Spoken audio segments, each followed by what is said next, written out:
we're gonna make some art right now in the form of a meme. Kind of. We're gonna start a meme. We're gonna start a meme, everybody. This is A week from now. You're gonna see this all over Facebook. Yeah, you're gonna see everybody on Facebook, everyone on Twitter. They're gonna be making theories and putting them on 2 axes. Everyone's doing it. Everyone's all about it. Okay, so the nitty-gritty of what this stream is. So I am on the website tiermaker.com. I'm sure you've seen it. I'm not being original, but I love Pokémon Theory Crafting. I mean, I'm just frankly obsessed with Pokemon generally, but I love like thinking about like what like Pokemon lore and you know what individual Pokemon are like in the world that they exist in, and not just like, you know, digital sprites making noises. Like, what would they actually be like? You know, what's the actual shit?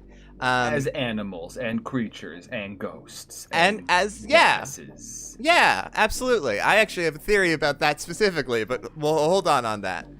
Okay. So basically, I've got a couple of ones that I want to start out with, just laying some ground rules. But we will be like, taking suggestions from chat of Pokemon to theorize about, and putting them on. Once we have created the theory, we're gonna rate that theory on this axis, on this alignment chart. With the 2 axes being top to bottom. On the top, we've got really cool theory for a theory that is just extremely dope. And on the bottom, a not so cool theory. A theory that is like, it's fine, but like, it's kind of boring, doesn't really add anything. It's a not so cool theory. And then left to right, on the left, we've got basically canon, which is like theories that are more or less accepted to be canonical information, or like are so close to it that like, they're basically canon. And then on the other side, which is my favorite, absolute horseshit. Which is a theory so buck wild that it is as far removed from canon as possible. Now, I've got a couple of questions before we get into it. I would love to answer your questions.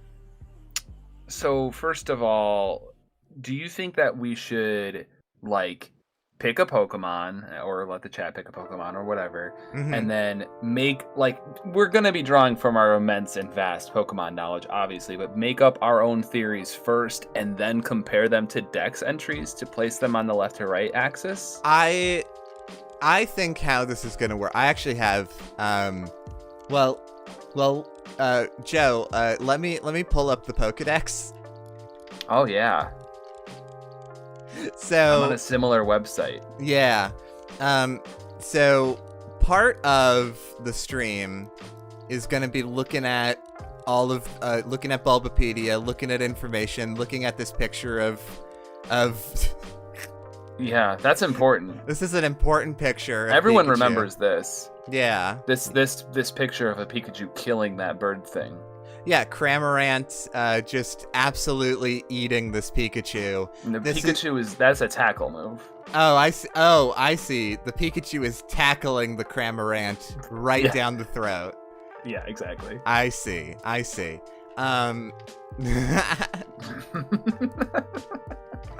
Okay, interesting. So, I will be looking at this Pokedex, Bulbapedia, looking at fucking Pokedex entries and whatever, Okay, and that's kind of our jumping off point? Yeah, okay. Basically, yeah.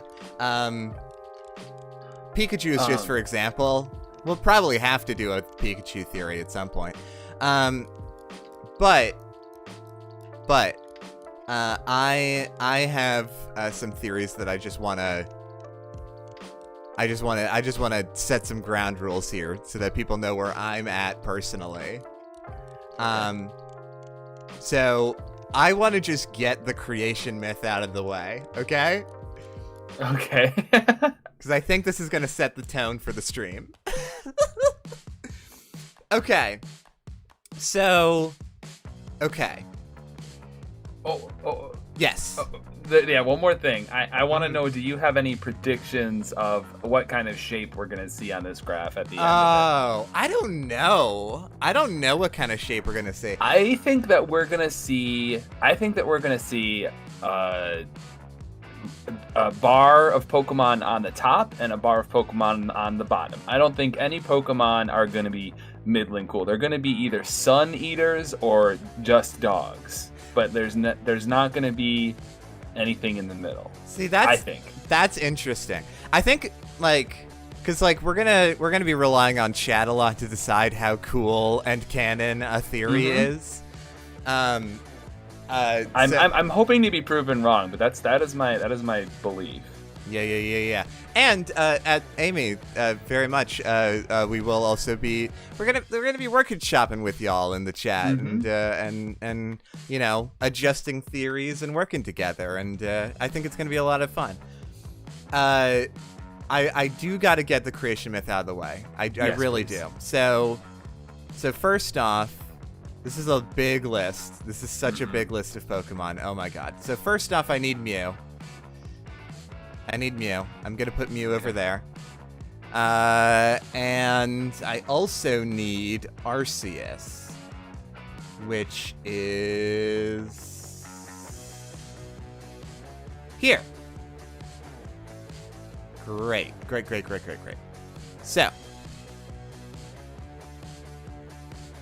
So here's my theory on the Pokemon creation myth, and something that let me go grab God really quick. So a thing that I have seen in Pokemon theories is a lot of people pretty confused as to, because the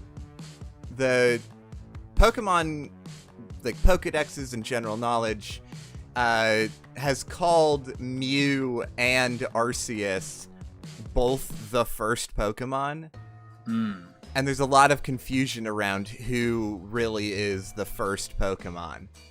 And I want to establish a theory. I'm going to start with Mew, I guess. They're kind of tied together. I think they're both the first Pokemon. Okay. So here's my theory. So I think there are two ways that Pokemon are created. One is through what we in the real world would call evolution. Species passing down their genes and evolving into different forms. Like a lot of Pokemon are related or genetic variants of one another or something. Bitrate went to 0 for a second. That's unfortunate. And then the second place that I think Pokemon come from is dreams. Okay. I think that for Pokemon like Trubbish, for a lot of ghost Pokemon, for Pokemon that like Klefki, maybe most fairy Pokemon, Dream World is a thing that these Pokemon sort of created themselves out of dream energy, out of a desire to be real and fill an ecological or magical space in the world. So I want to say that this isn't people. This is not a collective dream of people, because Arceus predates humanity, presumably. But more so a dream of the universe itself. Right, yeah. I think it's Arceus's dream, specifically. So Arceus... So, wait. So okay. You're saying that Arceus dreamt themselves up? Well, okay, so... kind of. It's sort of the question of like, you know, in like real world, you know, religious studies, like, you know, God created well, depending on which, you know, version of theology you're going with, a god or gods created everything. Well, who created those gods? Sure.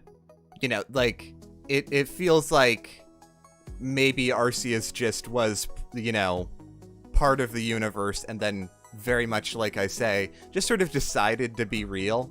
So, you know what I mean? Willed into existence. Right. Got it. So basically, Arceus was created from itself, from the dream energy. Mew came from space, fell onto Earth, and created all of the, like, biological Pokemon. Now, this is... okay, now you said something about evolution earlier, and I was going to push back on that, but now you're saying Mew just came from space, which... Yeah, well, a lot of Pokemon have come from space.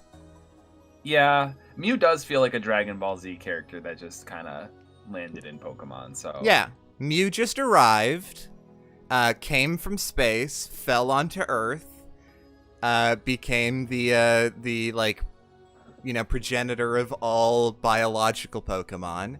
Arceus, having already existed, dreamed up a bunch of, or you know, created or channeled the dream energy onto the Pokemon planet. I see. Which is what allows, you know, some of the weirder, like fucking Voltorb to exist. Right. Is from that dream energy. So that's my theory. That's my theory Or on dreams also kind of seep into otherwise inanimate objects like muck, like Trubbish, right? Klefki. Yeah, it's sort of like, you know, these Pokemon are adapting to their environment and creating themselves, essentially. Right. I think Pokemon create themselves all the time in the Pokemon universe. Like, okay. Like, you know, fucking Vanillice or whatever. Like, that ice cream is a fairly new thing.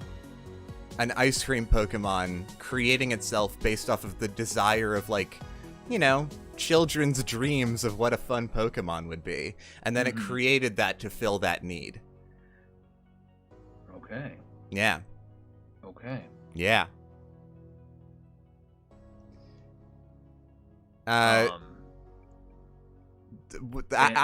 Yes. The dream. See, this is weird. The dream stuff makes a lot more sense to me. But I'm getting caught up on Mew came from space and is the progenitor of all bio Pokemon. Right. I want to say that, like, I would say that, like, on other planets, other parts of the universe, there are probably other Pokemon, maybe other Mews or whatever.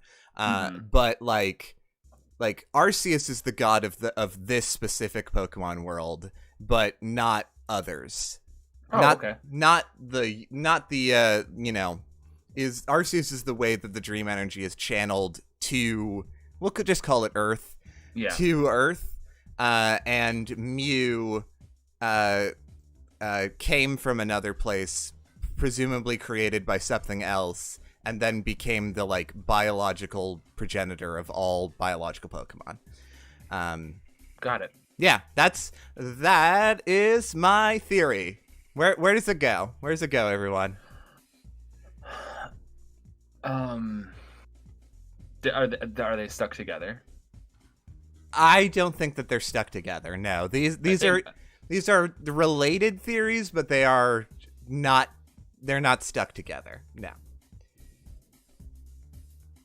Well, let's start with Arceus, which I am going to continue saying it that way, even though I said Arceus my whole life, just because of that most recent trailer for the Pokemon Legends game. I'm still calling him Arceus. Arceus. Yeah, no, I think you're right. I'm just a pushover.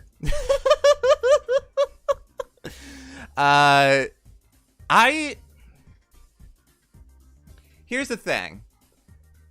There is some information in the Pokemon universe that supports the existence of, like, the dream energy stuff, right? Nothing says that Pokemon are created Pokemon create themselves. Like, nothing says that.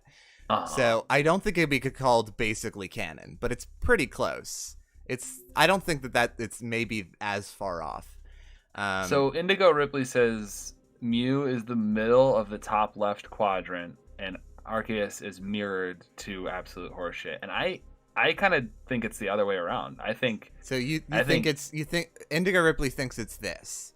Yes, and I think it's the other way around. Really? I think, yeah, because I don't think there's anything to support that Mew fell from space, and then like Charmander and Vileplume. Can you tell I played the Kanto games? Uh-huh. All came from Mew spores. I mean, there is like in the canon of Pokemon, Mew is called the first Pokemon, and like is said to be the like, because Mew is one of the only Pokemon that can learn Transform. Mew can learn every move. I don't know. That's true. Yeah, that's true. I kind of, if I'm honest, I kind of agree with Indigo Ripley. I kind of agree with Indigo Ripley. Okay. And yeah, Sylphiveon's like, we know that some Pokemon just come from space. Deoxys being the number one. So it's not unreasonable to say that Mew could have also come from space. Right. I don't know. I kind of like this placement. I think I like this placement. This is good. Yeah. Okay, Joe, do you have one that you wanna throw out, or should we go to the chat? I think we can go to the chat. Let's go to the chat. Any suggestions from the chat of Pokemon to cover, Pokemon to theorize about?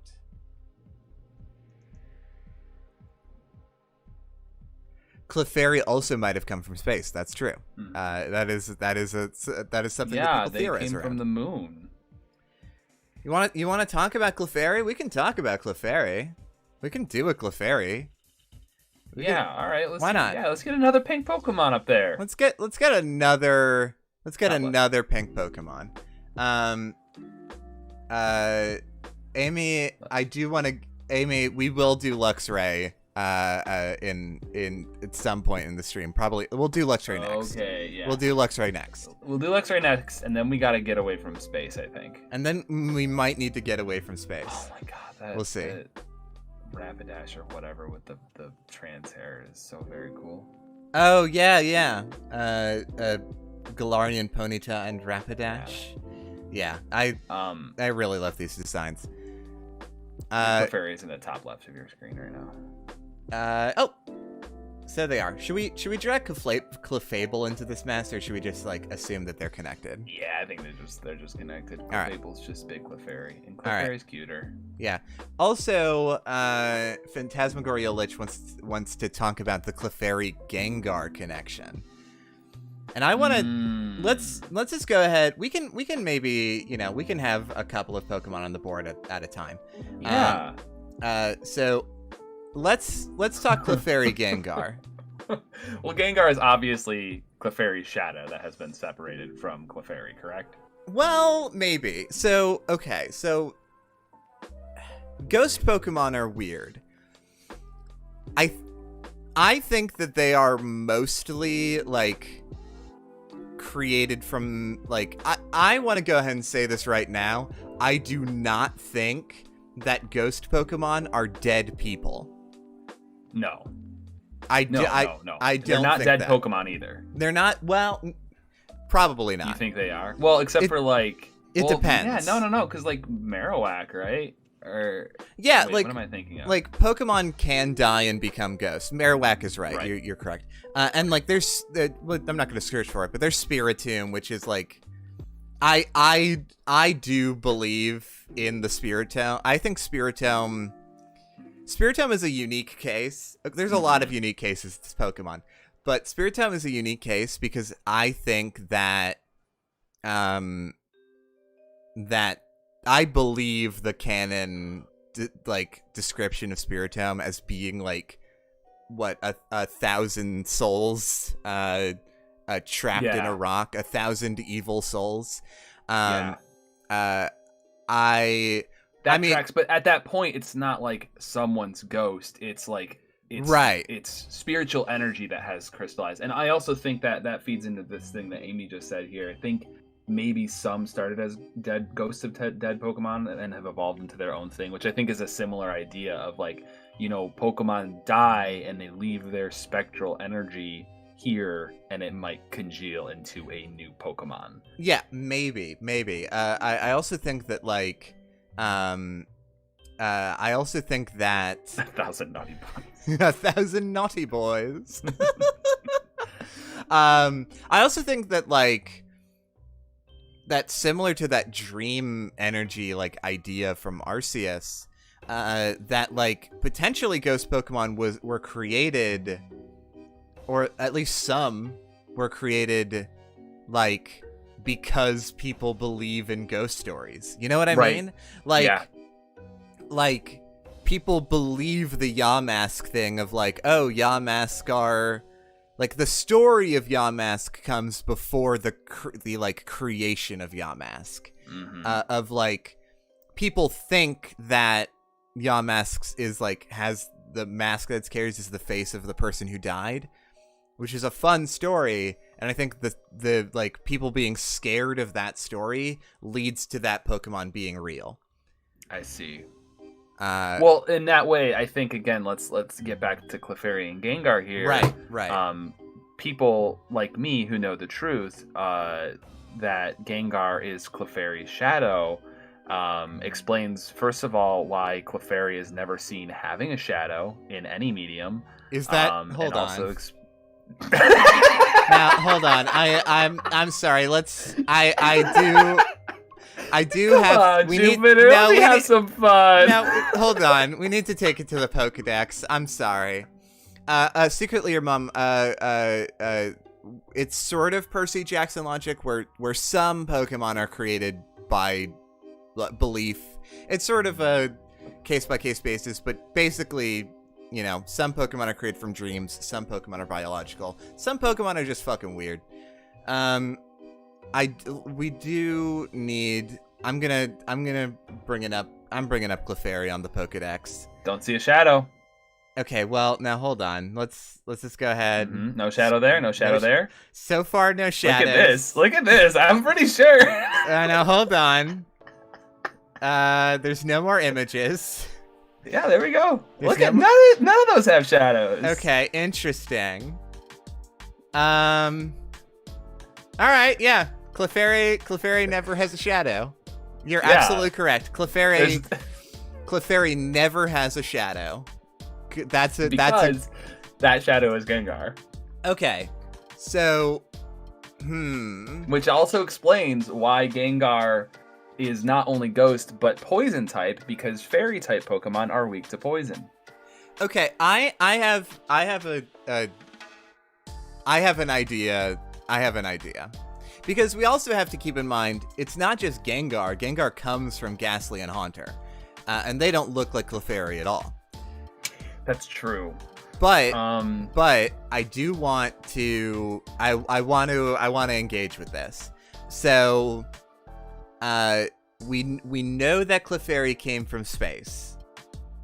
Yes. For sure. Yeah, I think Clefairy is like one of the clearest descendants and creations of Mew. Maybe one of the... Well, and also... Mm-hmm. No, so Clefairy came from the moon. So... Well, that could be a myth. That could be a myth. We don't know. Like, I do think... Okay, I kind of like the idea that you just said of Mew... Like Clefairy being one of Mew's earliest creations. Yeah, I think that's absolutely true. I think that makes a lot of sense. Oh, wait. Oh, fuck. I've got it. Are you ready? Okay. When Mew didn't just happen upon Earth. Mew was drawn to Earth from Arceus's dream energy. Okay. But, when Mew came to Earth, they brought Clefairies with them. Okay. as like Clefairies are like Mew's bodyguards originally. Right. Yeah. And then like eventually, right, like okay, yeah. so Mew is Princess Peach, and Clefairies are Toads. Yeah, 100%, 100%, abso-fucking-lutely. And then, but we'll go ahead and here's the problem. I don't actually know that I believe that Clefairy and Gengar are connected. I just don't know They're that I not, believe because that. the shadow has been severed from Clefairy. Okay, all right. And Amy makes a good point here. I feel like the evolution from Ghastly to Gengar is Clefairy slowly manifesting their old memories /self/image, i.e. they become less floaty and more solid. Interesting. Okay. Oh, wait. Okay. So this is an interesting idea. So, okay. So Gengar is Clefairy's shadow cut off when let's go and say like when Clefairy, like we'll do like a super band sort of thing. When Clefairy was exposed to Earth's moon, the moonlight severed the shadow. And created Gengar. This was an unintended consequence. I don't think this was necessarily a violent act, but neither Mew nor Arceus knew really of each other. Right. And this is just kind of one of the Clefairies were the first things to come with Mew, and this was the first kind of like what's the word? Just like a reaction of yeah. Energies colliding. Yeah, and then Gengar on the other hand, it's not that Ghastly necessarily evolves into Gengar. I think it's the other way around. I think Ghastlies are Gengars deteriorating. And then eventually if you leave a Ghastly alone, it'll die. It'll like blip out of existence. It'll fizz out, yeah. Yeah. But so that's why but you can reverse the process through like, battle experience and knowing about it and like, feeding it your energy or whatever. Like right, exactly, because putting them into battle gives them that will to stick around, whereas otherwise they would eventually fade out. Right. And this is, of course, there is another common theory that Ghastlies are the ghosts of Voltorbs that have exploded, which is obviously false. Obviously false, but but that's very funny. Okay. I think unless we have more, and thank you, Circuit Your Mom, for redeeming a hydrate. I have been talking a lot. Good call. We are 45 minutes in, and we have 4 Pokemon on the board. Yeah. Well, we're okay. We're 30 minutes in by the recording, technically. So that said, we probably should cut this off. So I think we have a pretty good theory. Clefairy are the Toads to Mew's Princess Peach, came with Mew to Earth. Was their shadow was severed from them by Earth's moon. That became Gengar. Gengars deteriorate from not being connected to that like magical energy, and they deteriorate into Haunters and Ghastlies. And if you leave a Ghastly alone, it'll die. But you can like reverse the process, and that's what we think evolution is for them. That's my theory. That's our theory. Mm-hmm. That's our theory together. Where's it go? That is the theory. Where do these Pokemon go individually on the axis? Where do these go? Unfortunately, they both have to go on the left wall. They do. I'm sorry. Now hold on. I think that they're both going to be on the right side. Obviously. They're both. I think that here's the thing. I think that I know you were saying that that we wouldn't have any Pokemon in the middle. I think Clefairy is right here. I think Clefairy is a little... I agree, because Clefairy are just the toads, like just the bodyguards from you. Right. But I think that's probably fair. And now as far as Gengar goes, like... I think that's closer to canon. Not full canon, but closer, like, on this level of canon. You know? What do you think? Of being... I mean, all that stuff with the... Oh, okay. I don't know, because I don't... Can we check the dex entries for, like, Ghastly and Haunter and Gengar? To double check? I mean, we can. They're not gonna... I mean, let's do it. Let's do it. Let's check in on Gengar. What's Gengar up to? Let me bring up the Pokedex. Okay, Amy also agrees that the Gengar deteriorating thing is pretty close to the middle. Mm-hmm. I'm willing to put Gengar on the cooler scale. I was just figuring out where on the canon scale it was. So okay, now here's something. Gengar is Ash's shadow. All right, see now so that's something. That's something. And we can see, so like we also know now, confirmed that Bulbapedia does feature shadows in some regards. Just not the Clefairy page. Just not the Clefairy page. Like here, like Gengar also has a shadow here. Yeah, exactly. That's Gengar a shadow has a shadow. Right. Which like also explains how, you know, you would worry that possibly the Gengars could possibly just completely vanish, Ghastly's the whole line, but Gengars can create their own shadows as well, so yeah, that's how that happens. Yeah, I don't know. I think that's good enough to call it like middle left on the side of canon. Yeah, left of center is fine. And hey, I hold think on. It's a little... Hey. Hello. Wait a second. Under a full moon, this Pokemon likes to mimic the shadows of people and laugh at their fright. Fucking come on. We are correct. You know what? Never mind. Yeah. You know what? This goes all the way over. All the way to the left, and honestly, I don't know if they know it's canon, but it is canon for sure. Yeah. Gengar goes there. Yeah. Yeah. Go us. Go us.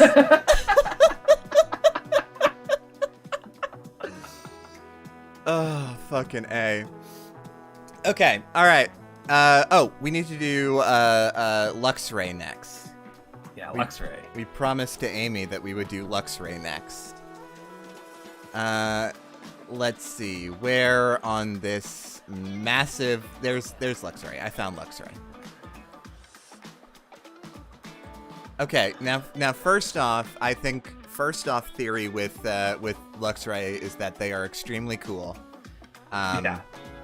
And well, so far we just have to. So that's canon. Gengar. Yeah, because it's also really cool. Yeah. Okay. It's connected to Arceus, right? I mean, like just aesthetically. I mean, yeah. I mean, also comes from Sinnoh. Let's take a look at. Let's bring up the dex. Let's bring up the dex. It's just a dog. It's just a dog. It's sort of just a dog. I feel like it's got to be. Let's bring this up. Because I actually don't know a whole lot about Luxray's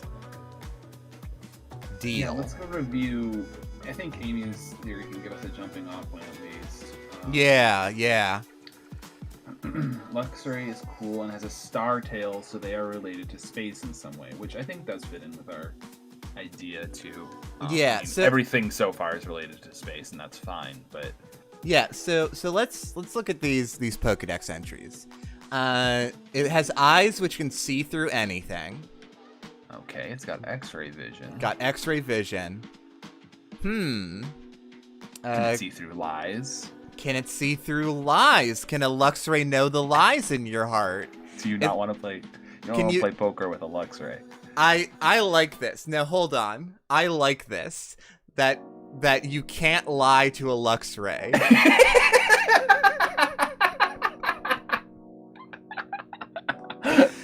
I think that Luxrays can know when anything is a lie. What I think I don't know if that's our full theory, but that's part of it. That's definitely part of it. And I do think that this means it is like, see, when you were talking about this dichotomy earlier about physical Pokemon from Mew and dream Pokemon from Arceus, and over time them cohabitating on Poke Earth, I'm thinking like those two pools are going to get, muddied over time. And, yeah, for sure. I think that Luxray is an example of that. Yeah, I think that like I think that's very much right. That like originally that dichotomy was very like pronounced, as we can see in Clefairy and Gengar.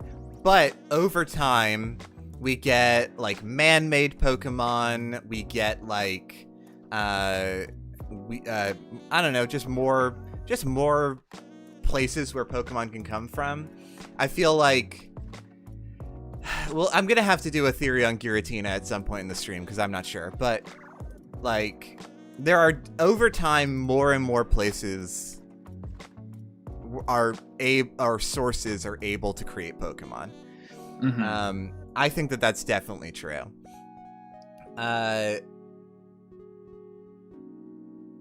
Every single one of these entries talks about its X-ray vision. That's pretty much the only thing that it talks about. Except for this, there's like some new information from the Isle of Armor entry for Sword and Shield or whatever.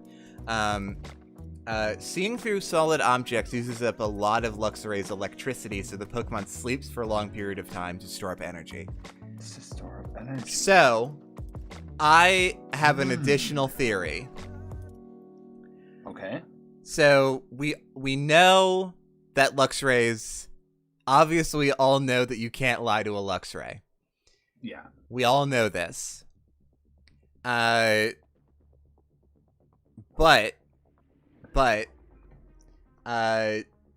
when it sleeps, when the Pokemon sleeps, in a little aura around it, if you lie, you get shocked. Okay. Yeah. With like electricity. Yeah, like you get a buzzer if you're near a sleeping Luxray and you tell a mistruth. Yeah. Yeah, I think that's totally believable. Yeah, I honestly like. I don't even know if we're gonna get anything else than that. I just like you can't lie to a Luxray. I like that so much. I do want to dip over to chat for a second and see what you think about this. Sour Saturn says, if aliens built the pyramids and Luxray are ancient Egypt adjacent creatures, then Luxray are aliens. Now, I don't think aliens built the pyramids, and I don't think that Luxray is an alien. However, I do think that Luxray is an ancient Egypt adjacent thing. And I think that this thing about not being able to lie to a Luxray is connected to the myth of the Sphinx. Oh, shit. Fuck. Yeah. Holy shit. And fucking Luxray's original form is fucking Sphinx or Shinx. So like fucking yeah. That's fuck. That's why they can see through lies, is because they are. So this is what the Sphinx iconography was based on. That's Sphinx. So, what we know as a Sphinx is what the species of Luxray looked like, more or less, back in ancient Egypt times. Sure. I will also say a little added bonus to the theory. In the ancient Pokemon world, I would assume still in Sinnoh. I don't think Luxray is I don't think that they pop up that often outside of Sinnoh. I mean, I guess we can check. Nah, not really. They show up in the expansion pass for Sword and Shield, but other than that, they don't appear to show up very much outside of Sinnoh. So I just like this image, by the way. This is a very strong. It's a striking image. But in Ancient Sinnoh, Luxray was used by village elders or royalty or whatever the fuck as, like, in court, in, like, their royal court to, like, be a, like, adjudicator and be like, hey, that motherfucker's lying over there. Hey, King, that motherfucker right there is lying. I think that, like, Luxray were royal pets for a while. Yes. But nowadays, in part because of their usefulness. Right. But nowadays, sort of being sick of being used for their abilities, Luxray have retreated and are now a little bit rarer and don't like show up in public very much. I think it was partially that they retreated and partially that turns out kings and people in power lie a lot and maybe got Luxray a little bit too much. Yeah, it was just like, Luxray was just like, what the fuck? You're supposed to, why are you lying? You brought me on to catch them lying and you're lying? Yeah. What the fuck? No one should be lying. Yeah, they hate lying. They hate lying. Luxrays hate lying. Luxrays hate lying so much. Okay. So that's basically canon. That's basically canon, yeah. I think that's like right where Gengar is. We can't have them overlapping, but I think... We can't have them overlapping. I think it's not quite as cool as Gengar or Mew. You can drop that a little bit. Do we want to... really cool. Do we want to go like here? That looks good to me. I want to know if what does chat think? What do y'all think on the placement of this theory? How good is it? How good in canon is it? Is it cooler? Is it canoner? Yeah. Is it a little more horse shit than we're giving it credit for? Hey, Mania Infinite is saying it's horse shit, but I love it. Interesting. Right. Interesting. Okay, alright. So do you wanna shift it to the right a little bit? How's here? I don't think it's full bullshit. Okay. What if okay, you know I don't think so either. I think it's definitely left of censor, but do you think it's more or less canon than our theory on Mew? I think more canon, mostly because of the Shinx connection. I agree. I think just to the bottom left of Mew makes sense. Yeah, let's like there? Or that's bottom right. No, you said more canon, yeah. Oh, I did, didn't I? Yeah. Yeah, I like this one too much. I think it's very close to canon. Okay. All right, y'all. Let's get another. Let's get another from the chat. Who do you want to see? Sour Saturn says this whole Luxray retreating thing is canon. They hide themselves away, so canon. Yeah. Yeah. Yeah. I think that's good. Do we want to do one of our faves? Oh, we want to do. Those? We can do one of our faves. You want to do one of our faves? I assumed that's why they're out. I mean, they're out because I like them there, but we can put them. That's true. Yeah. I do like them. We don't have to do them. I don't know if I have anything interesting to say about Mount Lyle. We can find out. We can find. Let's come back. Let's come back to that. We just did Amy's favorite Pokemon. Yeah. Let's come back. We've got a couple of suggestions. We got Bulbasaur, Sudowoodo, Flygon.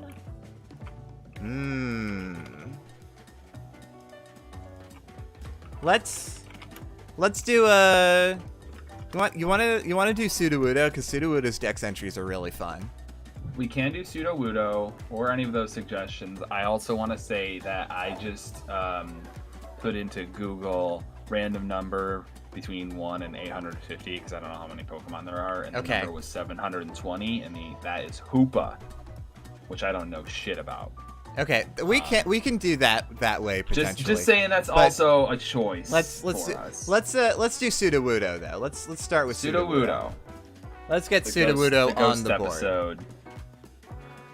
Oh yeah, we've talked. Me and Joe have talked about Sudowoodo before on an unreleased thing.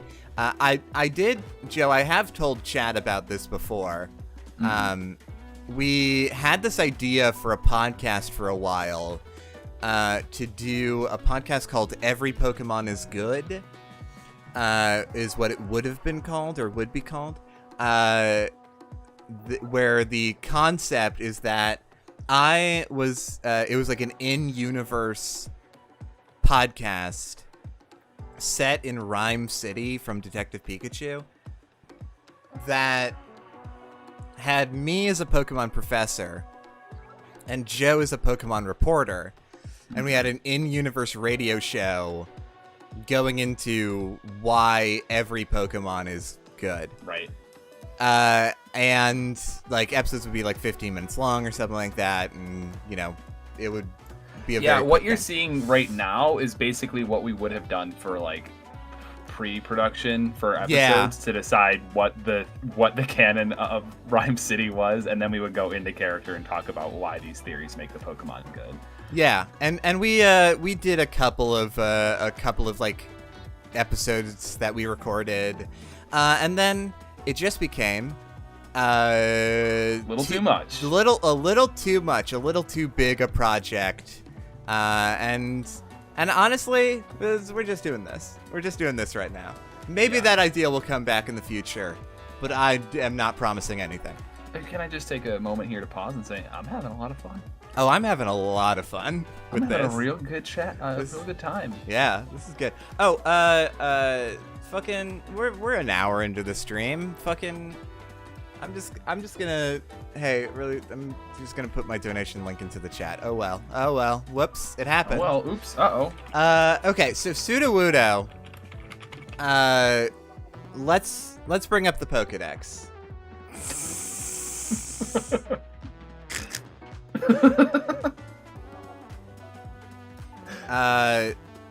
Sudowoodo. I love Sudowoodo's Pokedex entries. First off, Sudowoodo is a perfect Pokemon. We can all agree. Yes. There's absolutely nothing that could be done to improve Sudowoodo. Perfect Pokemon. But I want to go. Please, scroll down a little bit. Yeah, in big in that image. Yeah, They have shadows. Oh yeah, they got shadows. They have shadows. We're good. Does Sudowoodo pee? Amy asks. I don't. No. They only absorb water. They absorb. I don't think that rock Pokemon pee. I don't think that they eat either. Anyway. Okay. Ooh. This is one of my favorites. This is one of my favorite Sudowoodo images. This fucking kick. Yeah. This is a determined kick. This is a determined Sudowoodo. And then we The got Office. Sudowoodo in the office. Yeah.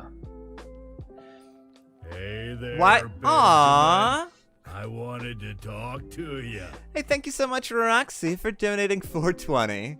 Weed money. Oh my god, I'm so glad that we caught Amy with Sudowoodo being a rock. Sudowoodo's trap works. Sudowoodo, the whole thing works. Yeah. I love that. Okay, so I do need to get down to these dex entries. So there's a lot of entries that mostly are just like, it disguises itself as a tree, it hates water, it just camouflages as a tree. It doesn't say why, and I guess we should get into why. Hi, Rhapsody King. Hi, Rhapsody. Yeah, because if it, like I said earlier, just unthinkingly, it absorbs water, but like, You know, It's a rock. water is its weakness, you would think that it wouldn't want to look like things that like. Oh. Uh-oh. But go on. Let's see more. So of these. I didn't hear that. I don't know if the chat heard that because my computer. My whole thing just cut off. Yeah, my computer just full froze for like a good 5 seconds there. What did you say? I was saying that if it's a rock type and it hates water, why would it disguise itself as something that loves water? I mean, I guess it's good for battle specifically to try to fool opponents, but like I like to water plants.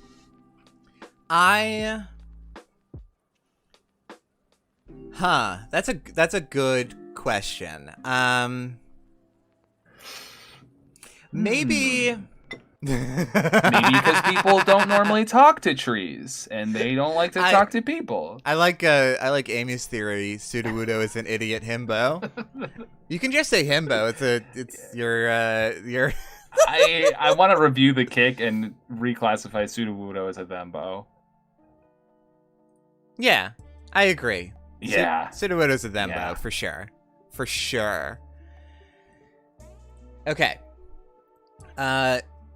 Sudowoodo and Golden Boys. Sudowoodo's so big. Sudowoodo and Golden Boys. Yeah. What is Golden Boys? Not a clue. Well, Pokemon Silver, the Golden Boys manga. Okay, hold on. Sorry. I'm sorry. I do need to look at what this is. Look at these Golden Boys. Yeah. This art is fucking cute, actually. Yeah. This is extremely cute art. The Golden Boys. Cute. Okay, so my theory maybe on why Sudowoodo pretends to be a tree, even though it's weak to water, is that Sudowoodo is incredibly, like, as a Pokemon, not social at all. Like, yeah, very antisocial. Mostly, like, you know. Also, actually, hold on. No. They're fine with other Sudowoodo. You saw them all dancing before. That's but, like, true. I think Okay. literally if anything else is around, they're like tree mode. Right. Also, Because you saw them in the office. Also, I think that might have been. I think that this is a. I don't think that that's a real Sudowoodo. I think that's a toy, maybe. Because it's coming out of a little Pokemon plant pot. You really couldn't tell, could you? I guess not. Okay, so I think we're getting it. I think that we're getting into a dream Pokemon. For sure. I think we're getting into one of Arceus's dream Pokemon. Yeah, 100% a dream infected? I don't know, like I don't know what. So, Sudowoodo was born from the impulse of, like, people going into the woods and, like, having the, like, impulse and telling stories of, like, hey, there's a tree, like, there's trees out there that move around. Yeah. Is that a tree? What is that? Like, yeah. It's the fear of being, like, of things not being what they seem. And that story created Sudowoodo. Yeah. I love that because literally we're looking at this image and, like, disagreeing over whether or not it's real. like Sudowoodo is born of dream energy, exists to be Sudowoodo. You know what I mean?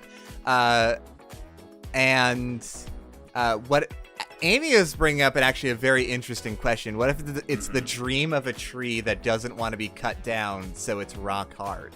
That sounds like a myth. That sounds like a fable. Right. Yeah, like whether, like, either it was like a human story or very much a plant, because fucking plants become Pokemon all the time. Mm-hmm. It's like maybe it was even like a Trevenant who was like didn't want to be like, I don't know, seen, cut down, injured, interacted with, became Sudowoodo. Maybe, I don't know.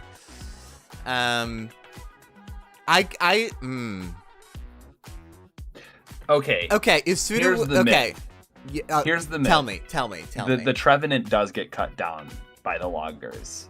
And they are camping that night, and there are cliffs nearby, a cliff face nearby, and they see a face in the cliff face. They're like, oh, is there something moving around over there? And that is the Sudowoodo that saw the tree Trevenant get cut down and is now hunting these loggers. Now, if that's true, then why isn't Sudowoodo a ghost type? Because it's from the rock face. It doesn't have to be a ghost. Like it's not a grass type either. I mean, because it's not a ghost. It is nature. It is nature itself, the world itself, that is sympathizing with the Trevenant. Yeah, I agree with that. I want to turn around because I think the Trevenant connection is a little loose. I want to say it's the dream of the forest to create a tree that can't be destroyed by deforestation. Right. Okay. And so it works with the cliffs or whatever, if you will. And if we're talking about what Sudowoodo's ecological purpose is, I would say Sudowoodo in the like purpose of the forest, the why it's a rock type is so it can't get cut down, and like also can like destroy loggers' tools, right. But also, as a Sudowoodo stands in place, I don't think rock Pokemon eat generally. Some do, but I don't think Sudowoodo does. I think what Sudowoodo's purpose there is to stand in place, pretend to be a tree, and over time erode and replenish the soil. Mm-hmm. Give it those minerals that it needs. Mm-hmm. And I think also like this works because if Sudowoodo is being born out of a reaction and a fear or disdain, if you will, for humanity and what they're doing to forests, it makes sense that Sudowoodo is antisocial and is only like happy and having fun when only the forest is around. Right. Yeah, absolutely. I also want to I don't want to ignore these Pokedex entries, especially in the Sun of Moon one. Yeah, we have to get back to this. Sudowoodo is so popular with the elderly that there's a magazine devoted to this Pokemon. Fans obsess over the particular length and angle of its arms. I don't want to ignore that. Yeah, it's really important. That's extremely important. It's so important. So a question that we had during the episode that we were trying to make was, why is there a full magazine devoted to this Pokemon? And maybe it's similar to bird spotting in that old people go out into the woods and they look through their little binoculars and they're like, which one of these trees is a Sudowoodo? I wonder if I can, identify one. And it's like a little gift. The Sun and Moon entries are a gift. The Sun and Moon entries are a fucking gift to us. Because for years, Dex entries are just like, oh, it pretends to be a tree. It pretends to be a tree. It pretends to be a tree. It pretends to be a tree. Old people love it. Yeah. And I'm so thankful to Sun and Moon for just adding some fucking flair to these fucking Pokemon.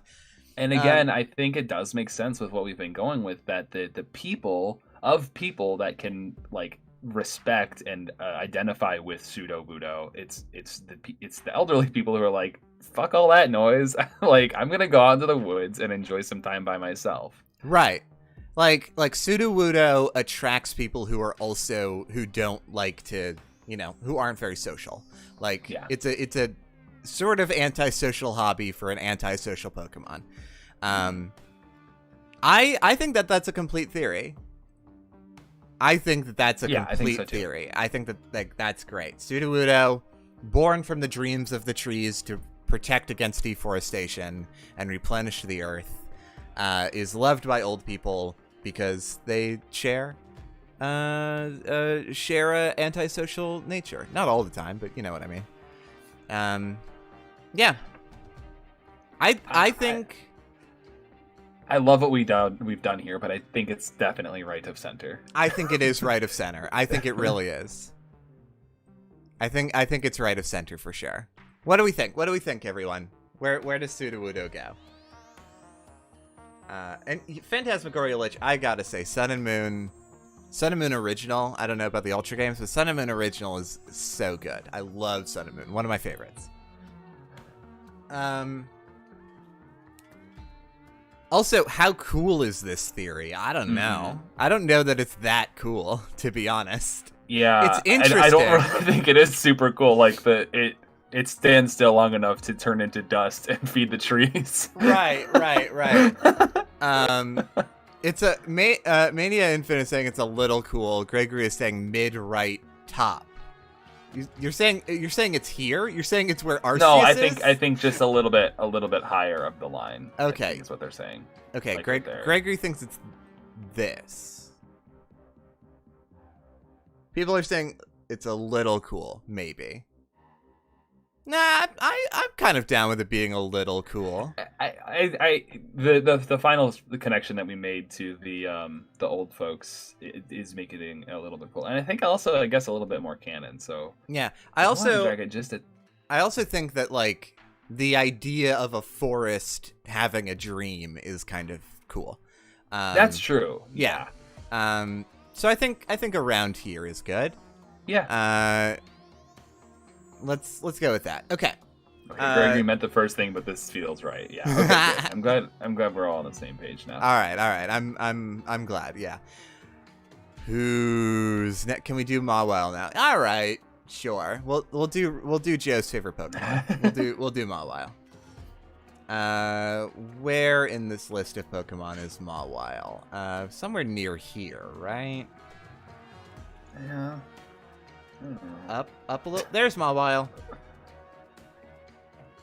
Founder. There. Okay. There's Mawile. What's Mawile's deal? I'm loving saying this. Let's go to the decks. Mawile. Yum. Okay. So, obviously, Mawile is extremely cool. We all know this. Yeah. Big metal mouth on back of head. So good. Big Mawile, Mega Mawile, also very dope. Yeah. Love Mega Mawile. Here's this image. Yeah. Here's this image of Mawile. Yeah, love that. That's a good image.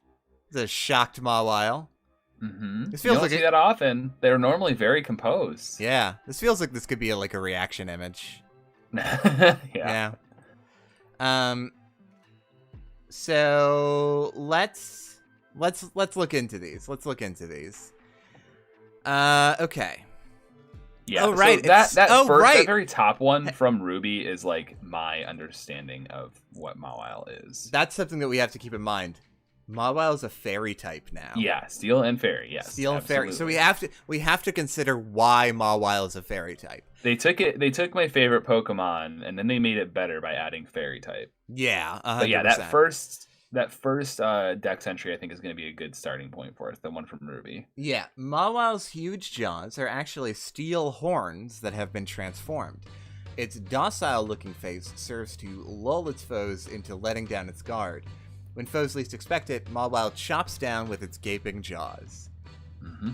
Horrifying. I love it. Yeah. It's like an anglerfish on land. I also want to point out that it can chew through iron beams. Yeah, which is a lot. It's got a strong mouth. Yeah. And then let's look at the sun and moon entries. Hopefully that we get some. Okay, now this is slightly new. A cunning and terrifying Pokemon. Its cuteness makes opponents let down their guard, and then it swallows them whole with its huge jaws. Mm-hmm. So right off the bat, we need to decide, how does this Mawile Pokemon is a predator. eat? Well, yes, for sure, Mawile is a predator. Absolutely. Carnivorous, easily, of course. So the question is, one for smile, one for eat. yeah, so Mawile eats through the hair mouth. Yes. I think Mawile, I'm not positive on this, but I think Mawile also is able to eat through their front mouth. Maybe. But the back mouth is the one used for hunting. Right. I imagine that if a Pokemon trainer feeds a Mawile and they have a little treat, then they're gonna eat it with their front mouth. Do we know that? Do we know that? From I don't the know that. animations? I don't know that. Do we know that? Yeah. I saw in one of the Dex entries that the back jaws cannot taste anything, which makes me sad. So I want Mawile to be able to eat with the front mouth. Okay. Now, I do want to sort of point something out here, what we're saying here. So, mouth here, obviously. This little hairpiece is esophagus. Mm-hmm. And then what we're saying is that the esophagus or intestines go through the head. Yes. Into the body. Yeah. And has another entry pipe coming from the mouth. Correct. From the front mouth. From the front mouth. So what we're saying is that Mawile has an intestine going through or past its brain. Yes. That's a lot. That's a lot to process. You understand? I'm not positive. If we want to talk about the internal organ structure of Pokemon for a minute, I'm not sure that the brain and the intestines have to be separate organs, you know? Like, maybe they serve the same function. Sure. Oh, wait, hold on. Mania Infinite's bringing up a good idea. What if it has two stomachs like a cow? Yeah. Yeah, maybe there's there's a stomach in its, what we would see as its cranium, its head. There's another stomach down below. Its brain is in that little swoopy hair out front. Okay. So it has two mouths to eat. The back mouth is what it eats to get the brain energy. Oh, okay. What it eats with its front mouth is what it needs for its stomach energy.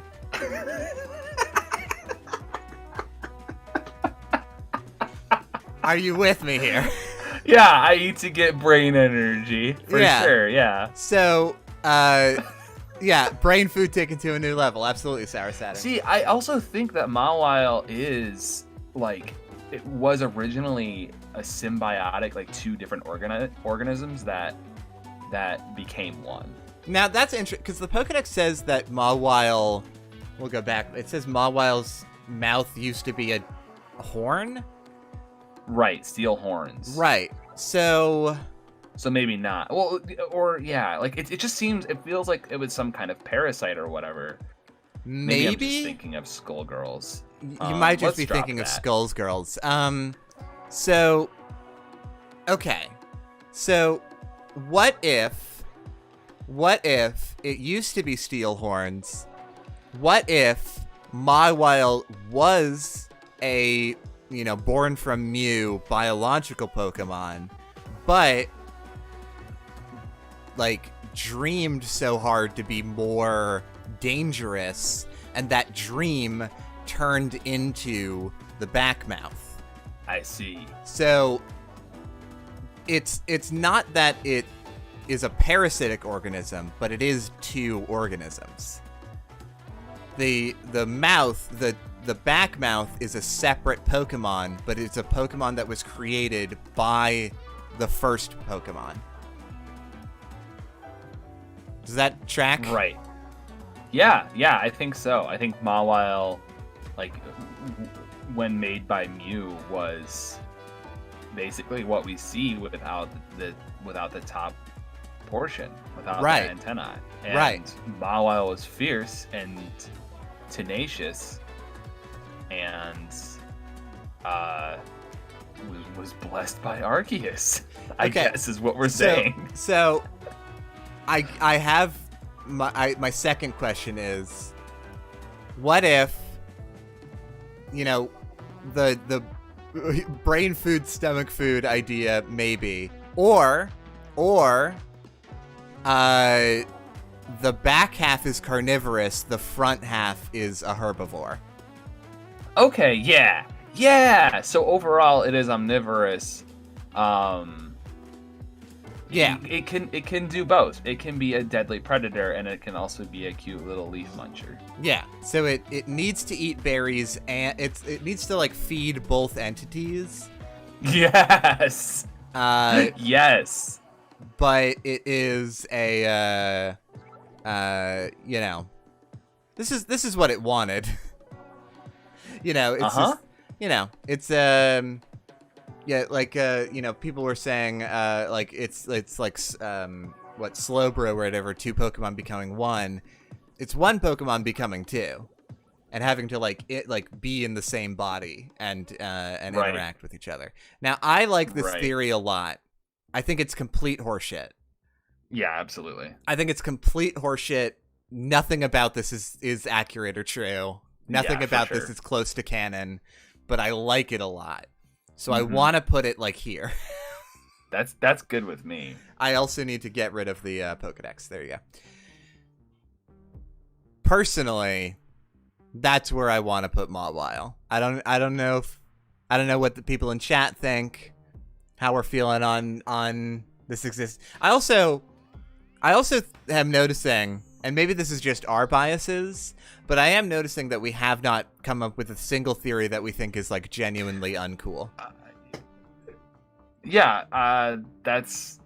That is fair. I think we might get there. We haven't done too much yet, and we are spending a lot of time trying to figure this stuff out. Yeah. But I think as we continue to go along, we might find some more. Well, I want to ask the chat, who do you think is the Pokemon? Who in chat? I want Pokemon suggestions of Pokemon that you think would have a lame theory, like a really like a bad theory. I want to hear. Let's try to fill out the bottom half of this graph a little. I want to fill out the bottom half a little bit. Who are the lame ones? Who are the lame ones? Quillfish. Oh, that's a good option. Quillfish is a great option. Good Hold on. answer. Oh, thank you. Ditto. Also, Ditto is a worm that ate juice. Here's the thing. I'll go ahead and throw Ditto on here just for a second, because I think the Ditto is a lame theory because I just agree with the generally accepted one. Let me see if I can find Ditto. Ditto's on the left. Yeah. Okay, so Ditto, I agree that Ditto is a man-made Pokemon created by Team Rocket as failed experiments trying to create Mew. I agree with that. That's a popular theory, and I just agree with it. Now, again, we're going back to our creation myth and our dichotomy, and we haven't touched yet on how humanity fits into that. I think that humans came from a. Okay, are you okay? Do we need to get a picture of a dude and put him on? Here's the problem: is that I can't add any Pokemon to this list. No, I wouldn't. But I'm not saying that we need to do that. But I think we can use Ditto as our stand-in for humanity because it is like a direct consequence of humanity. Sure. Okay, but do you want to hear my human theory? our dude's Pokemon. That's what I want to know. No, dudes are not Pokemon. Okay. I think that... Then explain the evolutions from Sword and Shield. Okay. Of the starters. So... Well, okay. So I think... Here's the truth. I think that humanity did not originate on the Pokemon world. I think they came from an alternate dimension. Oh, just like our Earth. Yeah, they came from our Earth and went to Poke Earth. No, I'm saying here on the planet Earth that humans aren't from Earth because this is a fish planet for fish. Yeah, absolutely, for sure. Thank you. I think that humanity came from an alternate universe, and then eventually, and that like line was severed, and they just like are here now. Okay. And Pokemon like Machamp, Pokemon like, you know, more humanoid Pokemon evolved after the fact, adapting to this new species being on the planet. Okay. I think that theory that you just provided, we don't have a token for it, but we don't. Or we can use Ditto as that token, but I think that goes like right dead center. Yeah, I think no matter what the theory is for Ditto, Ditto just goes right mid-center. Yeah. That's where Ditto goes, right there. Yeah. But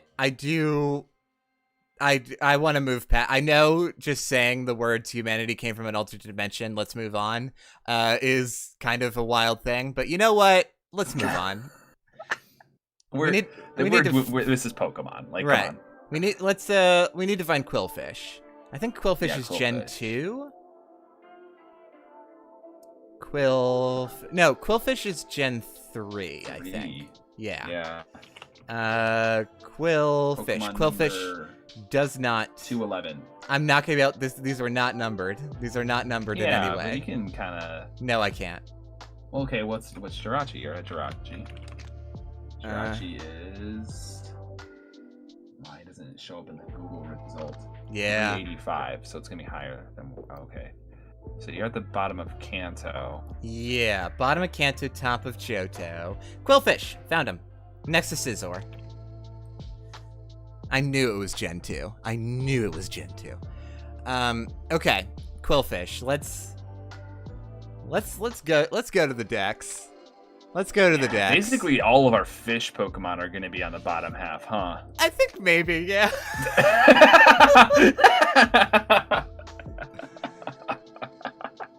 Okay. Yeah, let's go to the decks. Going to the decks. All right.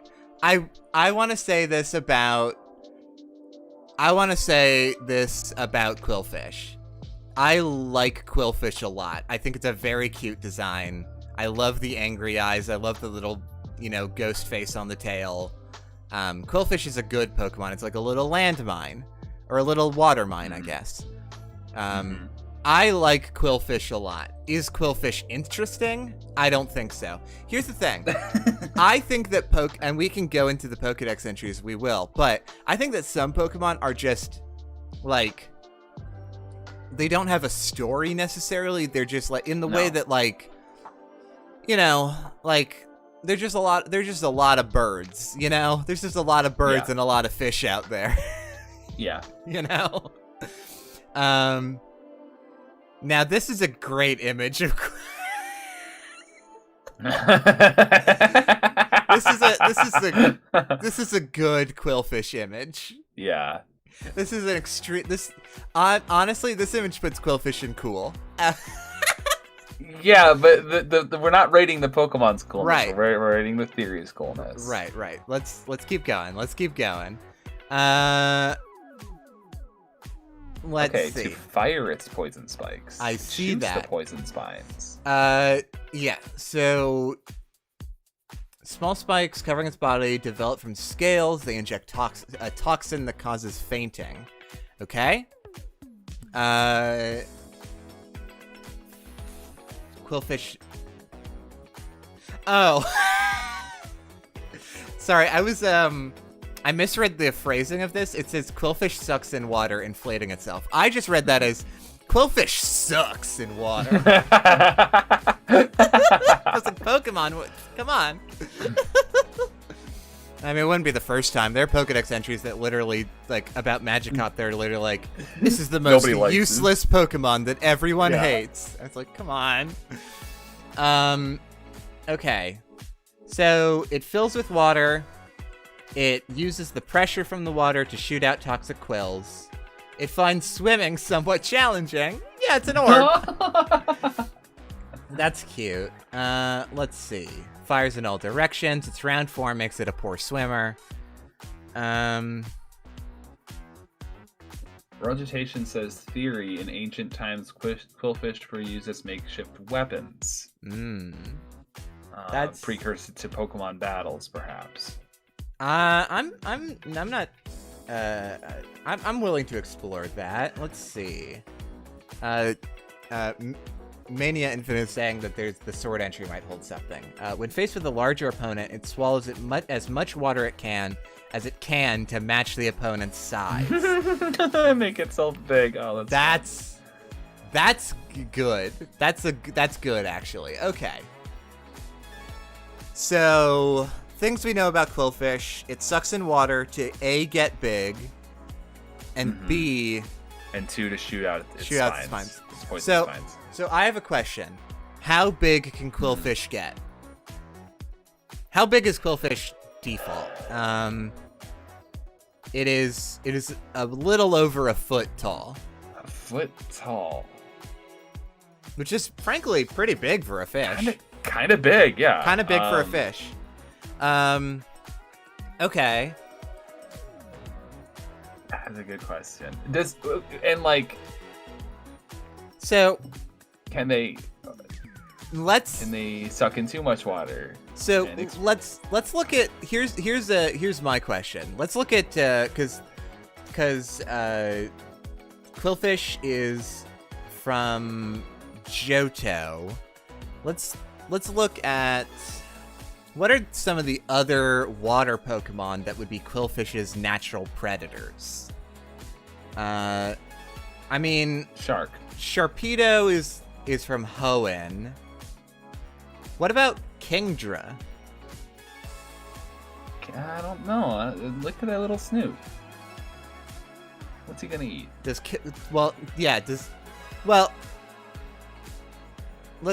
we have to? I'm gonna pop open the wiki page for Kingdra really quick because that seems like the maybe the best bet. In terms of like water predators, maybe like. But I don't know that. Because I don't know that. Because I think that from what I understand, I believe that Kingdra is like a dangerous hunter in the world of Pokemon. I just want to make sure of that really quick.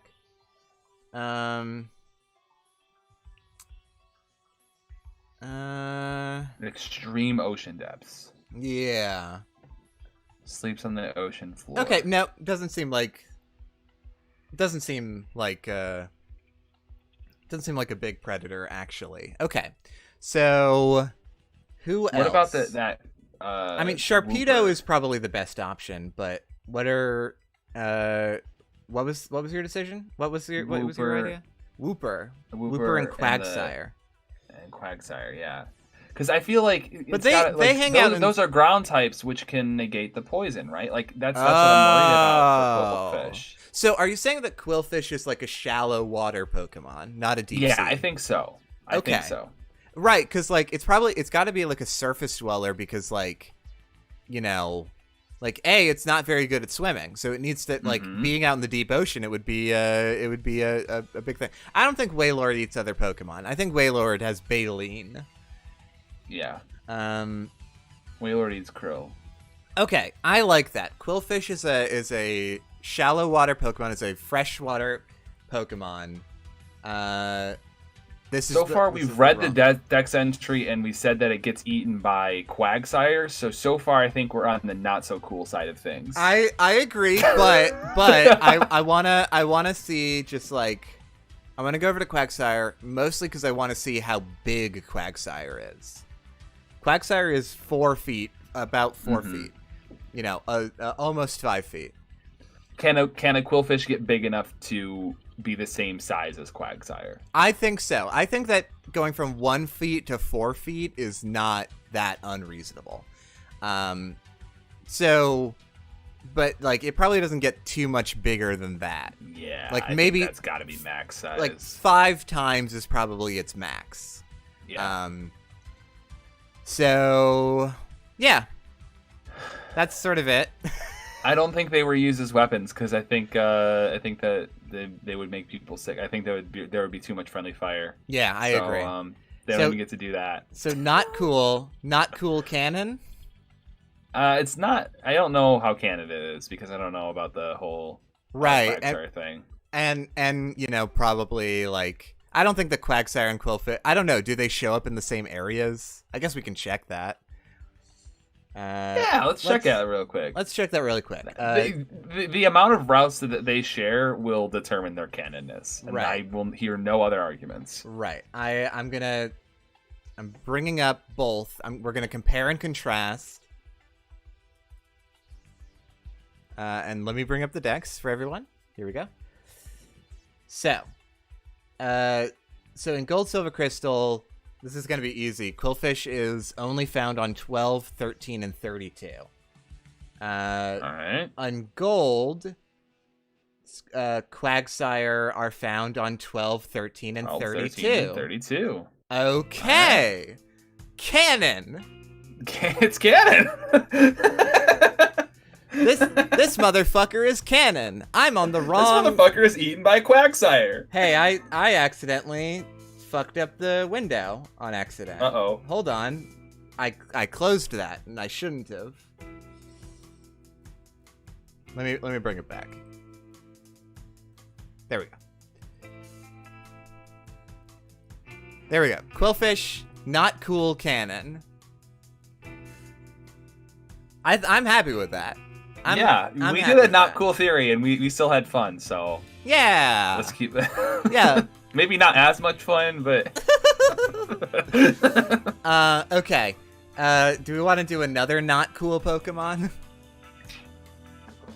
Or do we want to flip it over to my favorite Pokemon?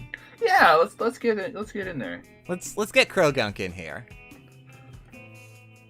Yeah, I don't want to do too much shooting and aiming for where we want to land. Because that's not how science is. You know, you don't want to, you know, try and like. You should only predict your results and shoot for them a little bit. A little bit, not a whole lot, just a little bit. I just want to say right now, I fucking love Krogunk so much. Look at this little bastard. Yeah, he's so good in good shape. Perfect design for a Pokemon. Yeah. There is absolutely no way that Krogunk could be improved design-wise. But what does Bulbapedia say about lore-wise? Yeah, what about lore? What about lore? How's the lore? How's the lore on this one? This is a good image. Yeah. This is like got very similar vibes to. Do you see that, Jupiter? Do you see what's underneath Krogunk there? Oh, a shadow. Yeah. Yeah. Gotta keep that in mind. Gotta keep watch for that. Which Pokemon have shadows and which ones don't? All of them do, except Clefairy. Except for Clefairy. This image has very similar energy to the dude who like took pictures with people's butt cracks at card. It does. Yeah. It's extremely similar. But let's look at these. I gotta say, first off, shout out to Krogunk for making it into Pokken. Yeah. Hell yeah. This is just a good ass render. This is a good render, good pose. Okay. So, and we can maybe also look at Toxicroak as well if we don't find anything we like. But Cheeks hold poison sacs. It catches foes off guard to jab them with its toxic fingers. Oh, this is interesting. Fluid squeezed from its finger, albeit poisonous, is a significant ingredient in remedies for lower back pain. Interesting. That's interesting. Medicinal so there crow is a gunk? pharmaceutical application for crow gunk Yeah. in the world. That's interesting. Okay. It rarely fights fairly, but that is strictly to ensure survival. It is popular as a mascot.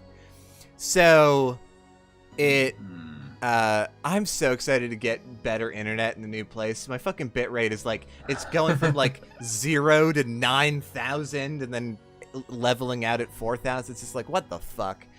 Anyway.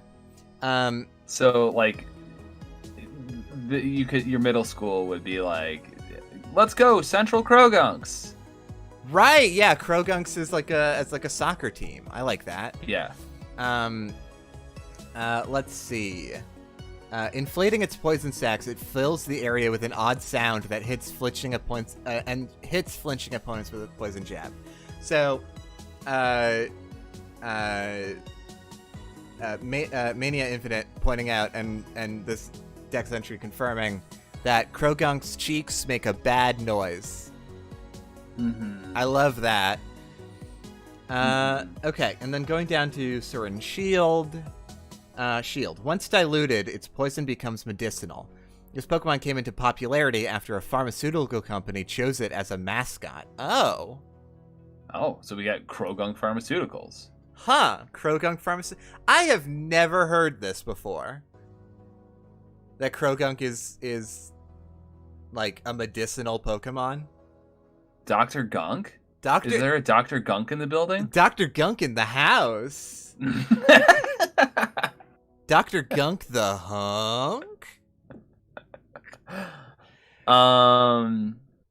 Interesting. Yeah, okay, so we need to... So interesting that, like, Croagunk is known for, mostly for, like, deceit and,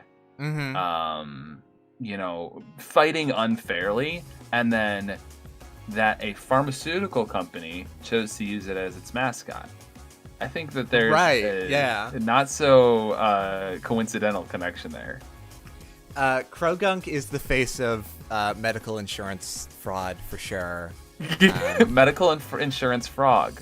Medical.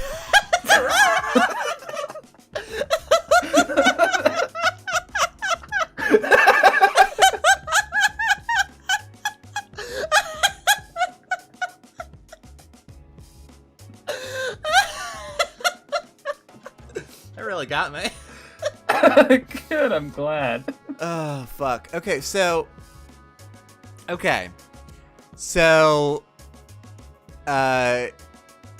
here's a theory on this.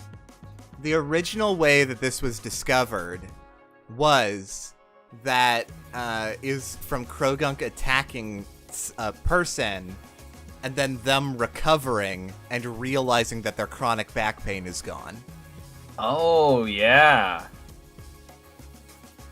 And then, like, it turns into this thing of, like, you know, people start talking, like, you know, people, like, go into the swamp and, like, you know, let themselves get stung by Croagunk to try and solve it.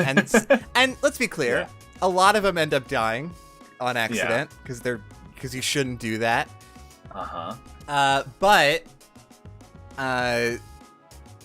But like, that was the original, like way that it was discovered. And Croagunk's kind of a Sour Patch Kid, huh? A little bit, yeah, I guess. First they're sour, then they're sweet, then they're gone. Okay, I wanna look at Toxicroak and see what else we got. If we're allowed. I do gotta say here also that Croagunk hates Luxray, right? Like, as a water type and a liar.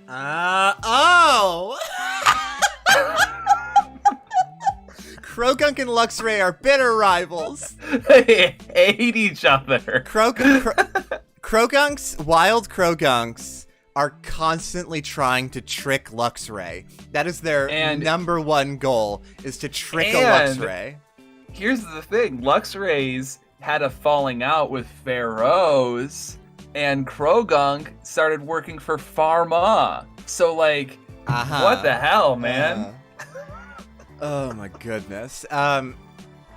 Okay. I love that so much. I do want to keep talking about that. I do want to look at Toxicroak. Yeah, let's do Toxicroak and let's see if this informs anything here. Okay, so its knuckle claws secrete a toxin so vile that even a scratch could prove fatal. Mm-hmm. So when Krogunk evolves, its poison becomes more potent.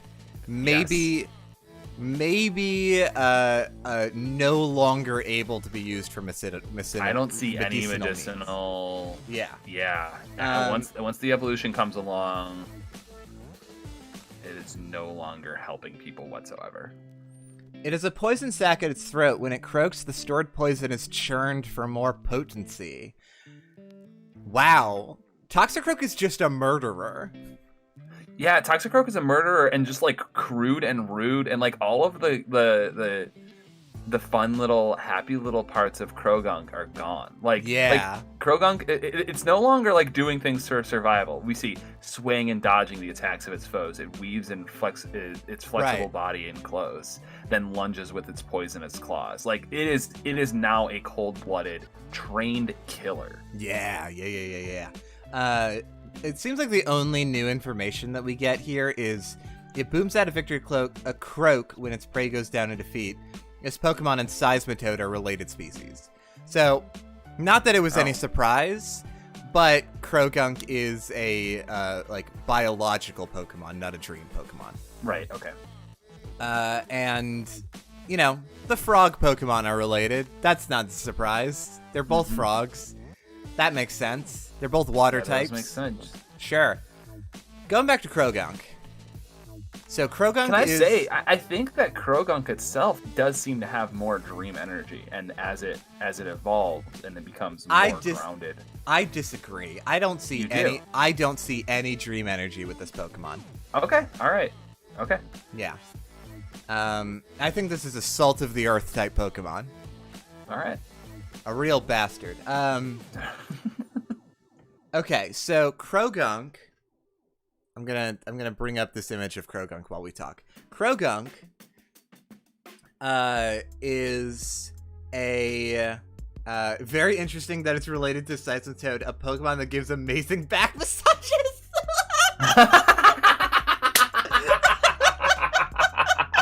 Oh yeah. That's fucking good. So Krogunk and Luxray, they're both from Sinnoh. Krogunk and Krogunks, they just want to trick Luxray. They like tricking Pokemon. They like tricking Pokemon in general. But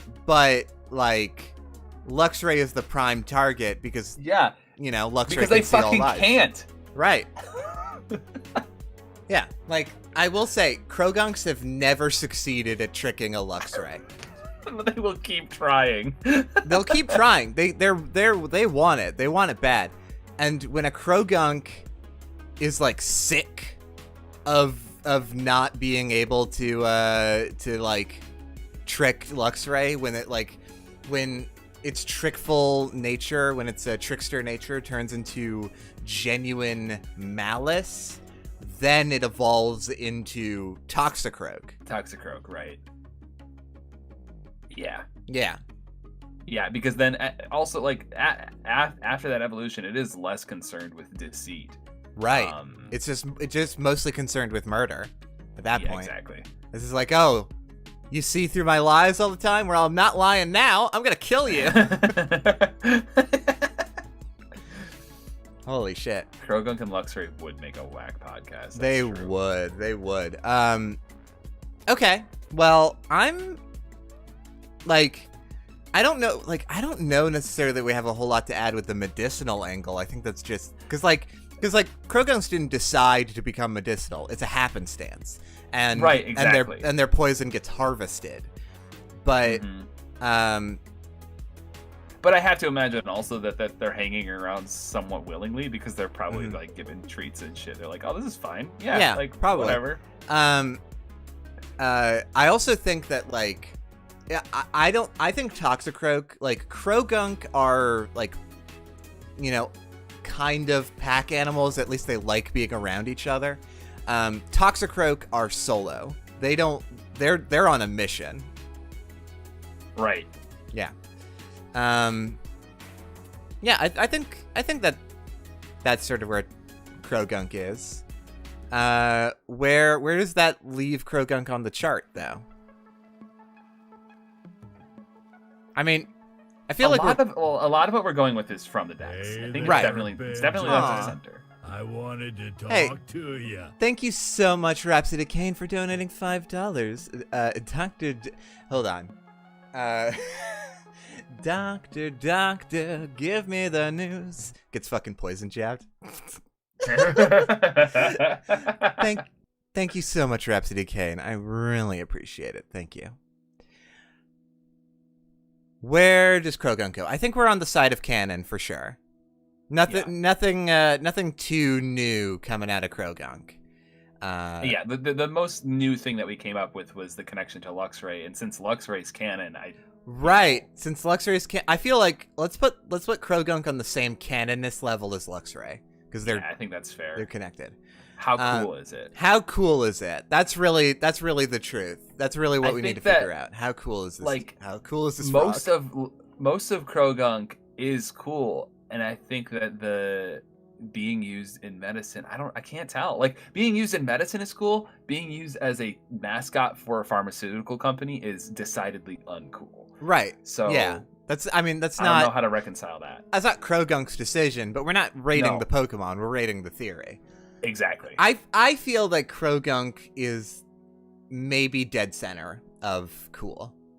Of coolness of the theory of the coolness of the theory. Yes. Yeah. I think I agree. Dead center. Pretty fucking canon.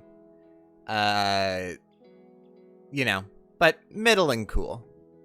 Yeah. I think that makes sense. I think I'm down with that. What do we think? What do we think? How are we feeling? How are we feeling in the chat tonight on this one? Mm-hmm.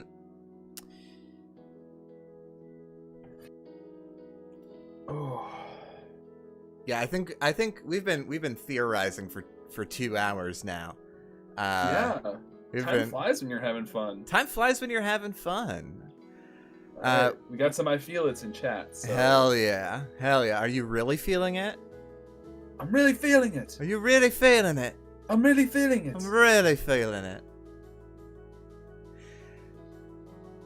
All right, let's hear another Pokey suggestion from the chat.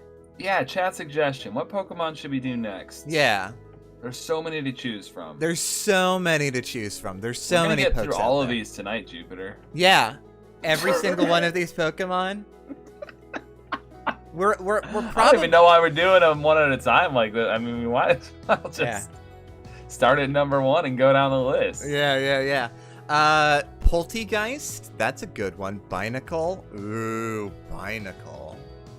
Celebi. Dusknoir. Ooh. What's jumping out at you, Joe?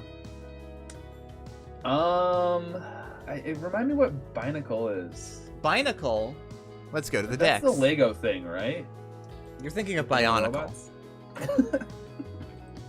Let's look at Binacle. Just how do you spell Binacle? There we go. It's this one. Oh, I've never seen this. It's the one that's hands coming out of a rock. Right. Yeah. Okay. Yeah, let's do it. Yeah, I feel like it's time to finally address the Binacle in the room. I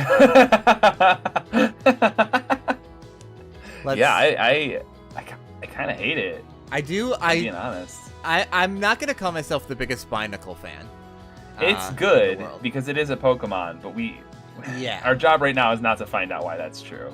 Yeah. Where is Binacle on this list? I think we're pretty close. Yeah, you look to be in the right region. Not seeing it.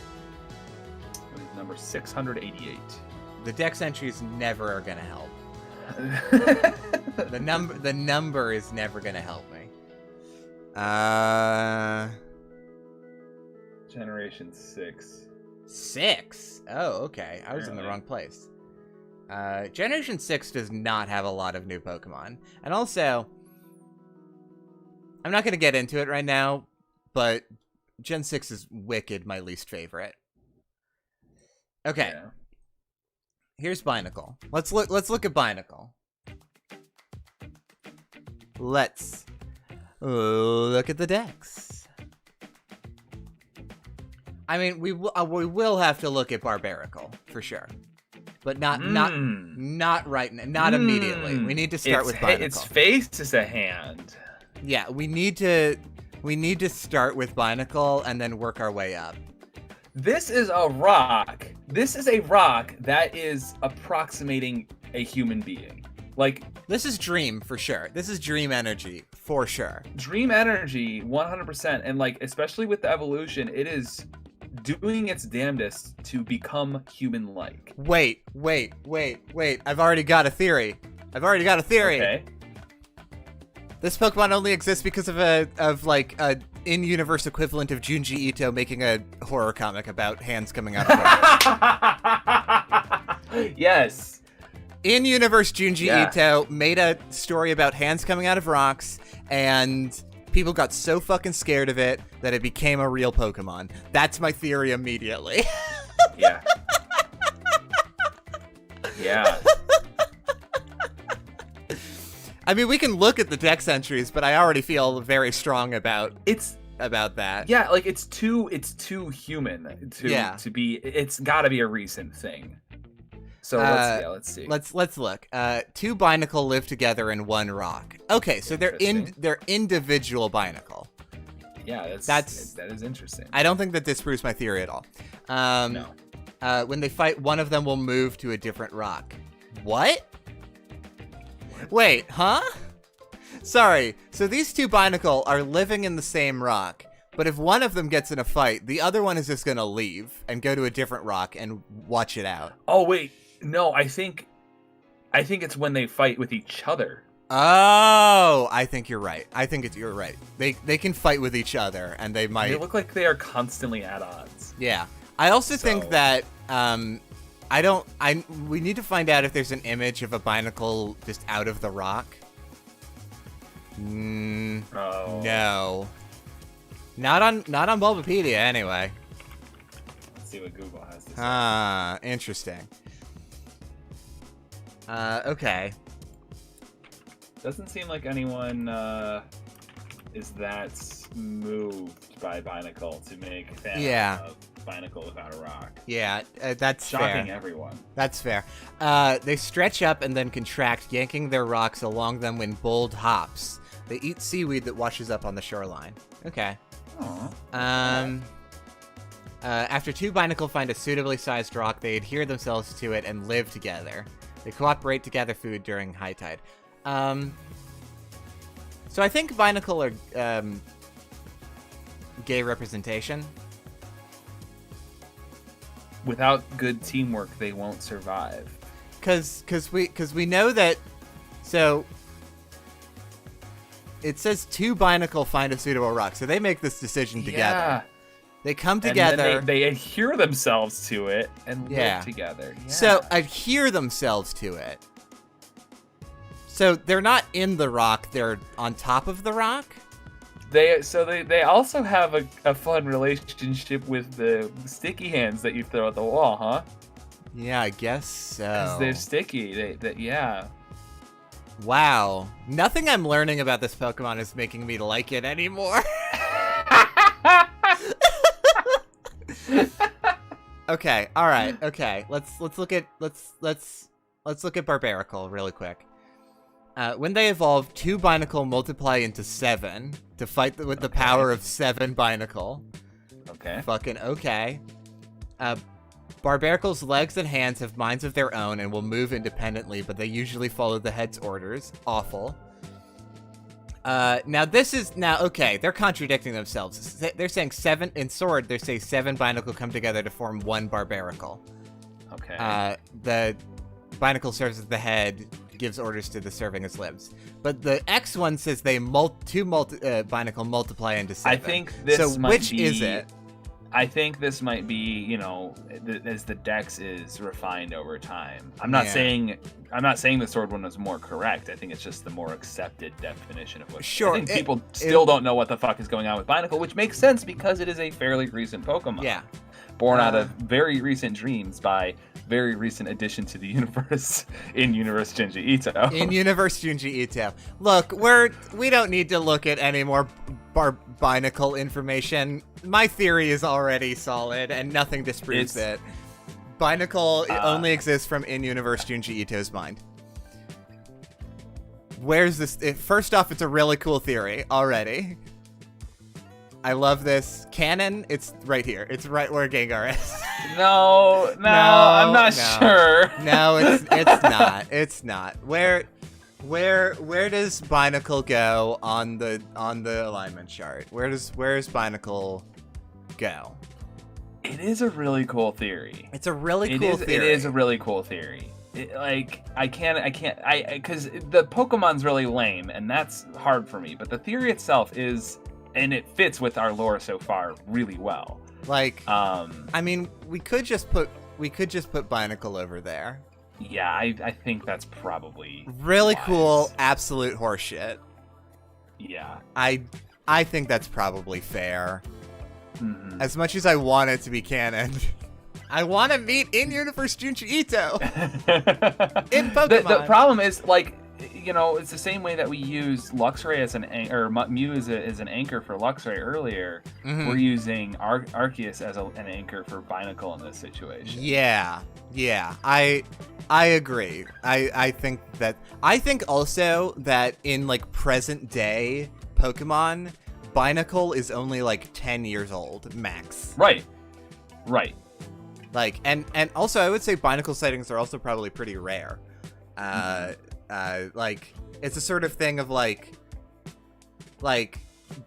itself, the Pokemon Binacle, is not a scary Pokemon. I mean, it's a little scary. I mean, look at it. But it's not a scary Pokemon in that it's just hanging out by the coast and eating seaweed. It doesn't look like other Pokemon in a really important way, and I think that is what feeds into the Junji Ito thing so much for me. Right, yeah. Yeah. I think we've nailed it. I think we nailed it really. I think we really nailed it on this one. Yeah, 100%. Okay, let's get another from the chat. I wanna. I honestly we have a time limit on this stream. I want to keep going forever. I'm having so much fun.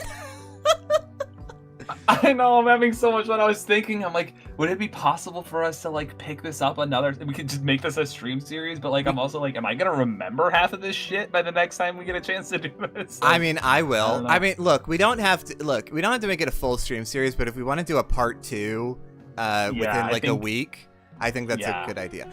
Hey, I think I might be down for that. Hey Joe, you want to do a part 2? You want to do a part 2 this week? I think I do want to do a part 2 because I am invested in this Poke lore, and I think it's, Here's the cool thing. Here's the good thing too. If I leave this page and come back, it'll remember. Perfect. Yeah, perfect. So, fuck it. Yeah. Okay, we're gonna. Eevee is a good choice. We're officially doing a part 2. Eevee, Cursula. I love Cursula. I feel like Cursula is probably gonna go in not cool theory though, because I feel like the dex entries are probably pretty solid on that one. Lugia. Amy wrote Lugia, and I read it as Luigia, and I was Luigia. Oh, I love Luigia. Dragapult. I want to get Cursula done because I think that we can do Cursula really fast. Yeah, let's knock it out. I think we can do Cursula really fast. I think Cursula is. We're not doing Galarian Corsola. We're doing Cursula specifically. So it's down here. Found it. Cursula is one of my favorite Pokemon. I love Cursula. I mean, look at this fuck.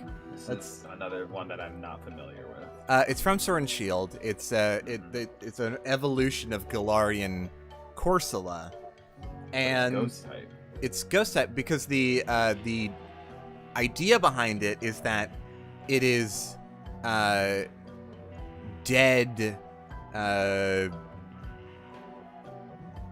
coral. Right. Let's take it to the decks. Ooh, interesting.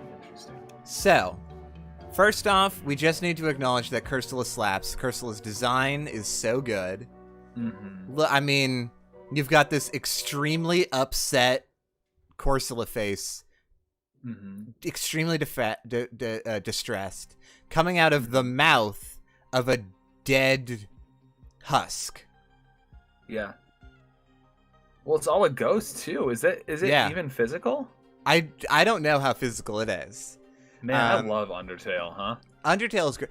Honestly, fucking the Sword and Shield Pokemon, they added so many good ones. Yeah. There's a lot of good Sword and Shield Pokemon. Okay.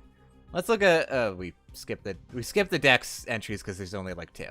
Here we go. Its shell is overflowing with the heightened otherworldly energy. The ectoplasm serves as protection for this Pokemon's core spirit. Whoa. Cool. That's fucking cool as shit. Yeah. Be cautious of the ectoplasmic body surrounding its soul. You'll become stiff as stone if you touch it. Ooh. Oh, okay. It's a Medusa. So this is... Cursula is 100% Dream. For sure. Yeah. Like Corsola, regular Corsola is... I think regular Corsola is actually, I think it's also Dream. And here's why. Because I think that Corsola was created by in the same way that the forest had a dream and created Sudowoodo. I think the ocean had a dream and created Corsola to take care of the coral reefs in the ocean. Yeah, I think that tracks 100%. The ocean, just you saying the ocean had a dream is good. The only thing that I pushed back even a little bit is like I don't want our bio side to be like only animals. Like I think there's plenty of room for like the leaf Pokemon and shit. Plants can absolutely go in biological. But as I well. think specifically with Corsola, I'm 100%. In fact, I would go ahead and say something like Silosis, the little single cell Pokemon, that's also biological, I think. Yeah, for sure. But Cursula is a dream. Cursula is the writhing mass, is the ocean's revenge. It's the ocean's pain, yeah. Yeah, it's ocean's pain and revenge and hurt. And I was going to say it makes sense that this is showing up in the Galar because I know that there's a lot of theming around pollution and like humanity kind of muddying up the waters literally, and this is where Cursula comes from. Yeah. In fact, in Galar, even though they don't touch on it as much as I'd like to, there's something that I kind of like about the Sword and Shield story, honestly. I know some people don't like the Sword and Shield story. I kind of like that there's a lot of big stakes stuff happening, but you're just a fucking kid just observing it. Like you're not involved. Yeah. I kind of like that, honestly. But they kind of touch on, I forget the name of the company, but Chairman Rose's company being the energy source of the region. For sure, people think of Chairman Rose as being this perfect dude. He's Chairman Rose is the Elon Musk of Pokemon, by the way, obviously. Yeah. People idolize Chairman Rose, but he's for sure responsible for a lot of ecological damage as a result of his energy endeavors. And he's also the bad guy in the game. Spoilers. So for sure. And and it's called Macrocosmos. That's right. So what if here's my theory. What if Cursula is the ocean specifically wanting to get revenge against Chairman Rose, and that Cursulas are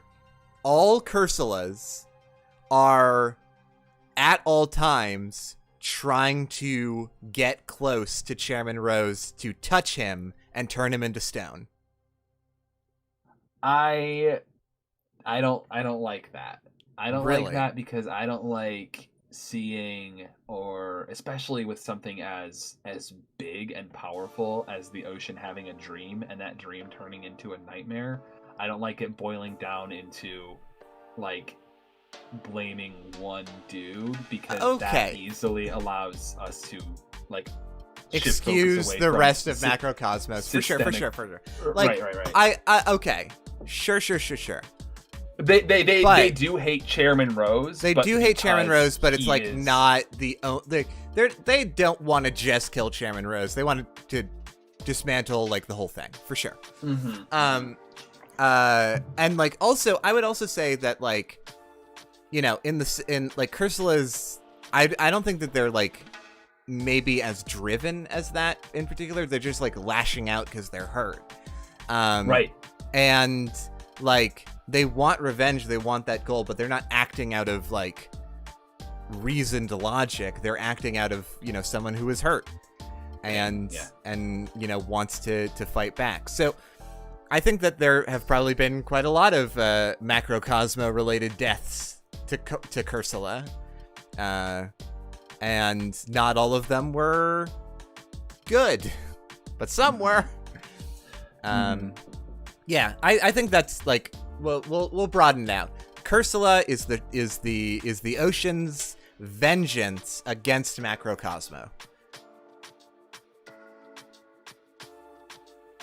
Yeah. Are we into that? And just like hyper industrialization in general. Right. Because but specifically Cursula as a dream of the ocean existed before people did, or before people came to Earth or whatever. I think Cursula is very new. Corsula is that's what old. I meant. Yeah, sorry. Corsula is old. Corsula's been around for fucking for longer than people probably. And I vibe. And so like when the coral reef dies, the Corsula dies, or like gets transformed and by the ocean's rage. I think if there's another tint to this as well, as Amy says, I think Cursula is less lashing out and revenge, but more of just fear and trying to protect itself. And I think that like right, I think that's probably closer to the truth. But as people from the lens of the Pokedex or the lore, that it's read more often as revenge and fear because of how damaging it would be because people that are not Macrocosmos have also touched a Cursula and for sure gotten turned to stone. Also, I will say that, like, to your point, it's not like Macrocosmos specifically. It's just that Macrocosmos is the only company in Galar. Right. Like, so by default, they're the ones that get lashed out against. Yeah. But if it was like, if there were two companies that were killing the ocean, they'd go against both. But there's only one, so that's my theory. That is my theory on Cursula. Where does it go? Where does it go on the alignment chart?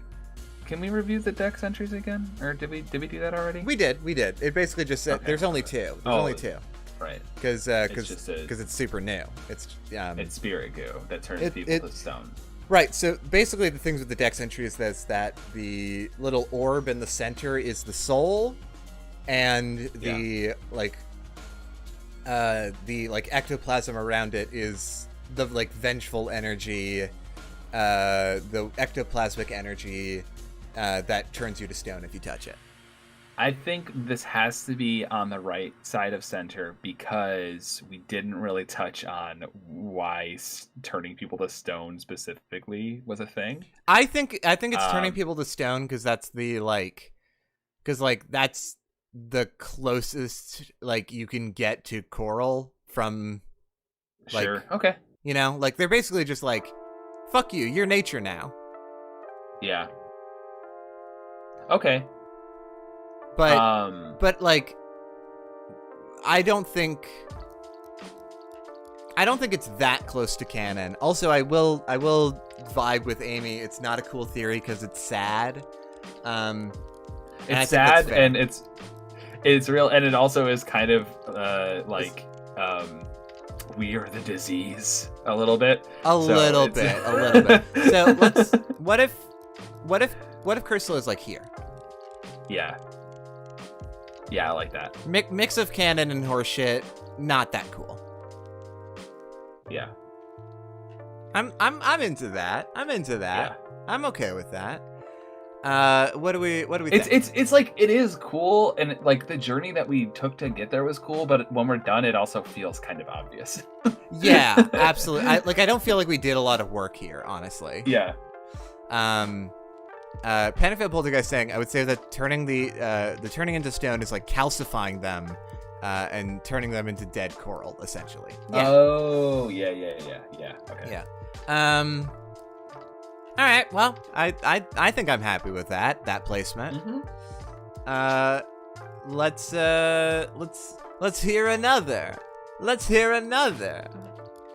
I'd love to hear another Pokemon from the chat. We do still have Hoopa on deck. Oh, we do still have Hoopa. Oh, Klefki. We talked about Klefki earlier.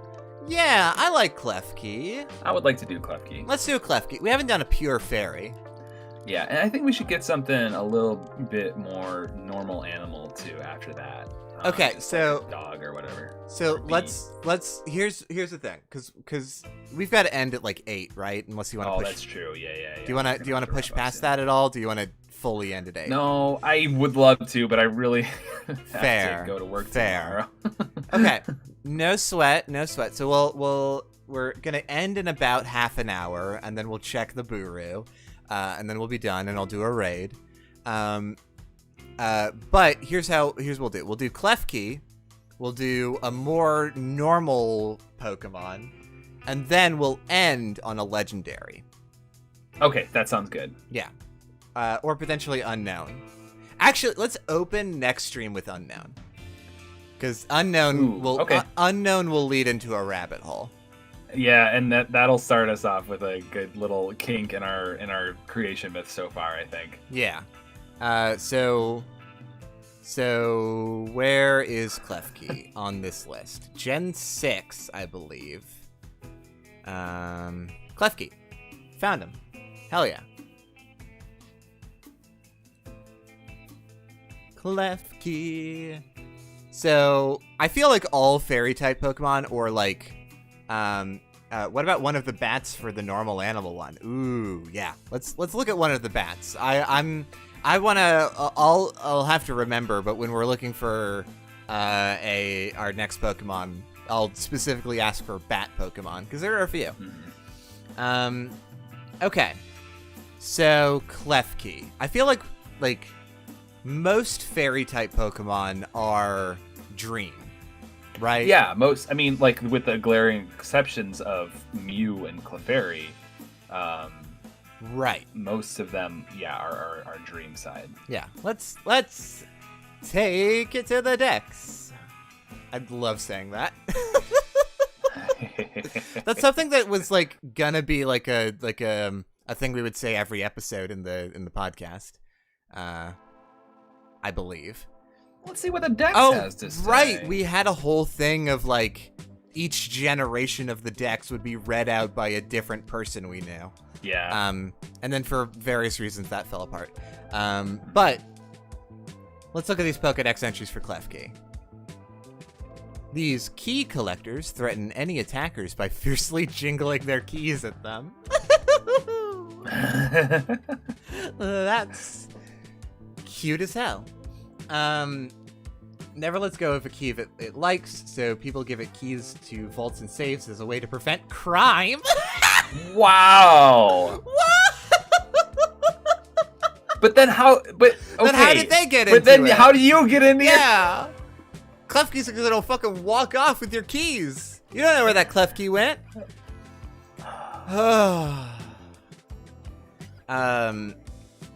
That's great. That's very funny. That's so good. Let's see. Even-tempered Pokemon has a habit of collecting keys. It will sneak into people's homes to steal their keys. Yeah. Fucking, I love Klefki. Yeah. Is Klefki the dream of baby's impulse to play with keys? Maybe. But there's something that we need to talk about in the moon entry. It inserts its horn into chinks in metal, absorbing metal ions. For some reason, it collects keys. Okay, so maybe not. Maybe the key thing is just like a coincidence. Maybe the key thing is just like a thing it likes to do. Oh my god, wait, hold on. Here's a theory. Are you ready for a theory? Klefki, this is not the real theory. This can't be the real theory. Klefki was originally created from the dreams of people like with fancy jewelry, like bracelets and shit. But then after it came into the world, it afterwards developed an obsession with keys and changed. Oh. That's dumb. That's a dumb theory. I would like that a lot more if there were like variants that had like necklaces and stuff. Yeah. I don't like that theory. Klefki born of Wait. I'm sorry. I'm so sorry to interrupt. Long ago it lived in mines, but once the minerals that made up its diet became scarcer, Klefki began appearing in human settlements. This is a biological Pokemon, I think. I think that's fake. I think that's a fucked up and wrong dex entry. Now hold on. Wait, okay, hold on. Mania is pointing out the shield entry. Klefki sucks in metal ions with the horn on top of its head. It seems this Pokemon loves keys so much that its head needed to look like one too. It loves keys. So, okay. So, no, you're right. I'm thinking this less and less based on these dex entries that it is a dream. Because I was going to say, like, it's based on the impulse of feeling like you lost your keys, because it's a very common thing that could have manifested into a dream Pokemon. But more and more, these dex entries are talking about, like, physical reactions, and, like, they used to live in the mines. Right. And it's possible that they didn't look like keys until after they left the mines. Okay. So when we had this dichotomy of biological or dream Pokemon, were we really thinking about steel types and rock types? Well, I don't think that bio is right even. I think it's more it's physical, right? But, it's physical versus is dream or ethereal. But here's my thought on it. Is that like for rock type Pokemon just living underground or living in caves, like they don't it's easy to make an argument that they don't hold like a biological function necessarily, or maybe rather that they are just like manifestations of the minerals themselves, of the earth itself. What if Klefki isn't a dream Pokemon? It came from the center of the earth. It is metals that are like melted down essentially by the core of the earth that became a Pokemon based off of like I don't know if I want to call it dream energy necessarily, but like something about the underground might hold like a special power to it that is able to create Pokemon. Like this, we can think about this more like spontaneous generation, if you will. Like where the first cells on our human Earth came from, a big superheated shit at the bottom of the ocean or whatever. Right. Something similar could have happened here that didn't have anything to do with Mew or Arceus. Right. Just like happened. Like, okay, so if Arceus created itself to, you know, have the ability to make the world something, and Mew, okay. So the Earth itself has the ability to create Pokemon because the Earth is older than all of these Pokemon. The Earth was just a fucking hot boiling rock in the middle of nowhere, and then eventually, like, through like what we could call evolution. I love the idea that the Earth is a Pokemon. I actually vibe with that extremely. The Earth is a Pokemon. Oh, wait, just checking in. Have we gone off the deep end yet, or No. Hold on. No. I don't think we have. It's not like everything on the Earth is a Pokemon, but that, like, the core of the Earth, the superheated core of the Earth is, if not a Pokemon, a source of energy that allows Pokemon to exist. Yeah. And I think that both Mew and Arceus are drawing on that. Yeah, I think so. And like things like continents, things like continents forming, things like caves forming, like these could be considered, like, on a macro scale, like akin to biological changes happening over time. So that process also creates Pokemon that, like, here's another point. Regigigas, known for moving Pokemon continents around. I think that Regigigas wasn't created by Arceus or Mew. I think Regigigas and the Regis in general were created by the Earth. Yeah, absolutely. So I'm gonna again, they feel like they don't really fit with either camp. Yeah. So in a similar way, Klefki originally was created by the Earth. So far in our prime elementals camp, we have Regigigas, Regice, Registeel, and Klefki. Well, and, like, you know, Onyx was created by the Earth as well. Fucking Graveler was created by the Earth. So you think that those guys have nothing to do with Mew? Yeah, I think that they have nothing to do with Mew. I think that Mew maybe, like, adapted to, you know, be able to interact with them or whatever, but I think that they have nothing to do with Mew inherently. I think that the Earth is able to create Pokemon. Okay. Yeah. And let's get back to our Pokemon at hand. Yeah.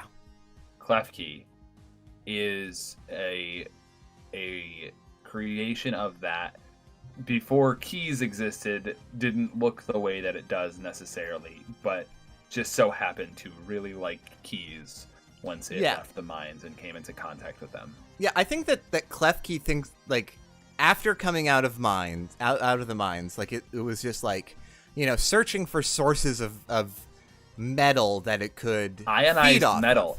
Right.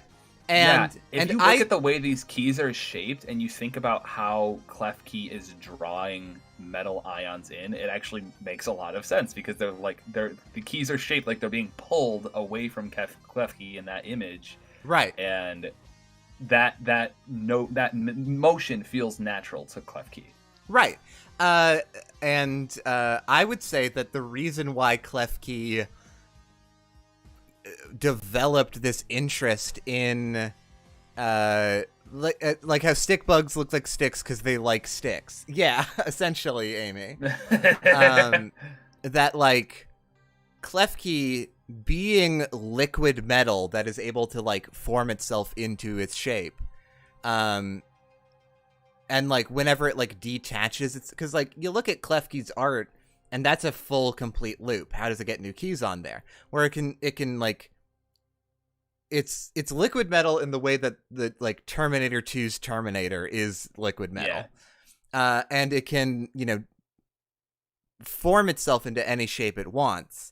And I think that it coming up to the surface and like seeing all of these keys like shaped out of metal, I think that it just like charmed it. And was like, "Aw, this is what humans are doing with like me, essentially." That's and like it just like became that personality. The fainting out animation as it drops its keys. Yeah. It's able to reform itself. Here's the thing. I think that this is an extremely cool theory. Yeah. I think it's also not full bullshit, but like a little bit bullshit. It's on the right side of the graph to me. I don't know. I feel like we've accounted for. You think we've accounted for the whole canon? The dex entries. Yeah, like we changed directions entirely to account for the dex entries. For it pulling metal ions, for it living in mines originally, for it not being a dream. Yeah. It's not canon, but I don't think it's horseshit either. Yeah. Oof. What do we think? What do we think, y'all? How are we feeling on this Klefki theory? Also, I do not want to pass over people joking about dropping a Master Ball and accidentally catching the Earth. Yeah, that's very funny.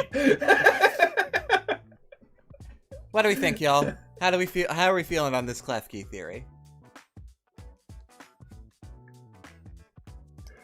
Because I'm surprised. I'm surprised because I really thought that Klefki was a dream Pokemon for sure. Yeah, go ahead and I did click that link provided by Roxy showing Klefki dropping the keys, and it like perfectly lines up with exactly what you just said. It's definitely on the canon side of things. Okay. Amy is saying not all the way cool, but pretty cool. Yeah. Okay. Yeah, I agree. I think that right there-ish is pretty fucking good.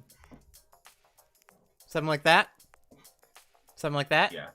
I'm actually gonna move it a little closer to canon. Okay. I'm gonna put it like dead center of the canon axis. I think I'm happy with there for Klefki, because you're right, we did account for a lot of stuff that like the games gave us, so I think that that's a good placement for it. I'm happy with that. Mm-hmm. Okay, give me a bat Pokemon. Give us a bat. Give us a bat. Give us a bat. Give us a bat. Come on. And if anyone give us says a bat. Bruce Wayne, you're getting out of here. Amy, they're all the cute one. Okay, Swoobat. I'm seeing a Swoobat.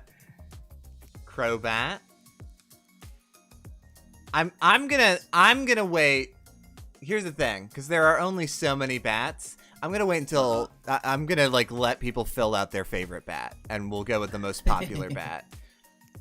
Out of all the bat Pokemon, which one is your favorite? Let us know in the chat. That will determine which is the best. Not Zubat. Well, Crobat is in that line.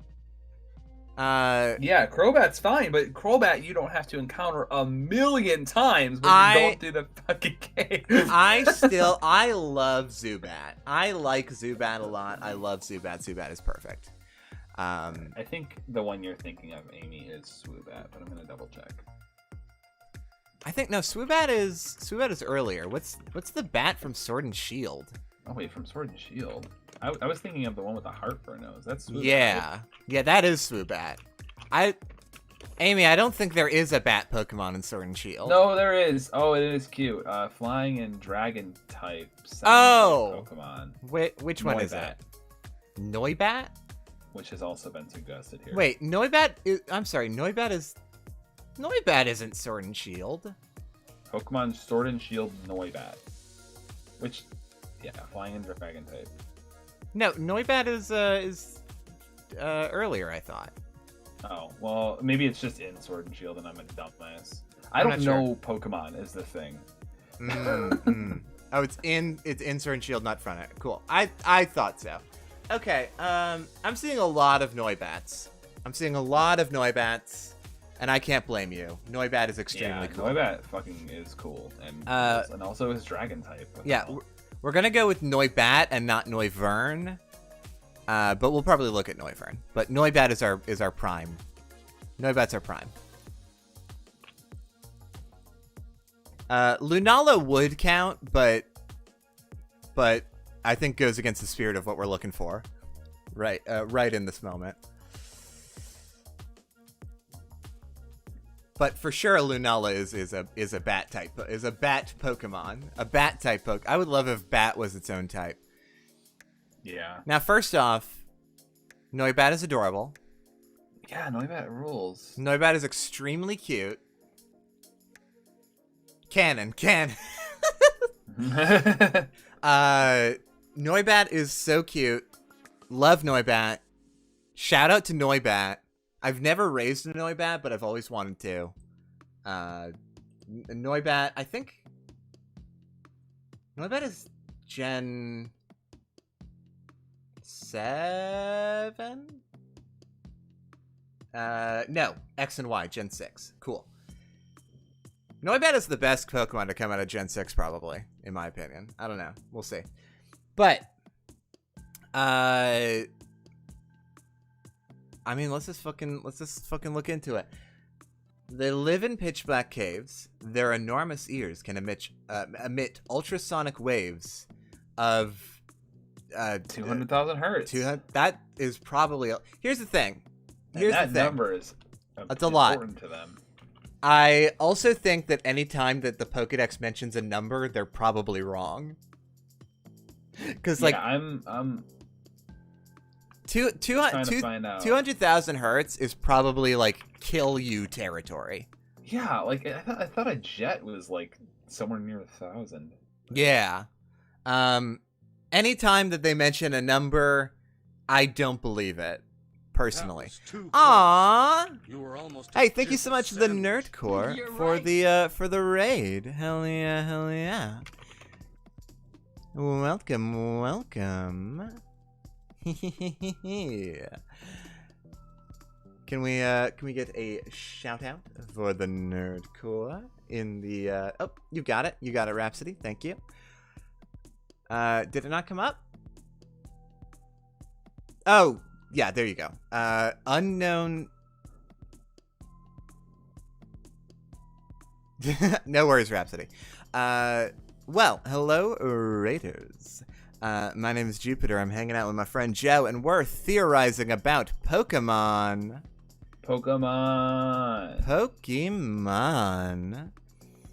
All good, Rhapsody. Thank you for getting that shout out together. Yeah, we're talking about Noibat. The little sound bat. Okay. So Hertz's speed, I don't understand sound, so we're ignoring the number. I'm just gonna go ahead right now. I'm ignoring the number. It's loud. Whatever. It's loud and fast. It's loud and fast, and it hurts your ears probably. That's the vibe.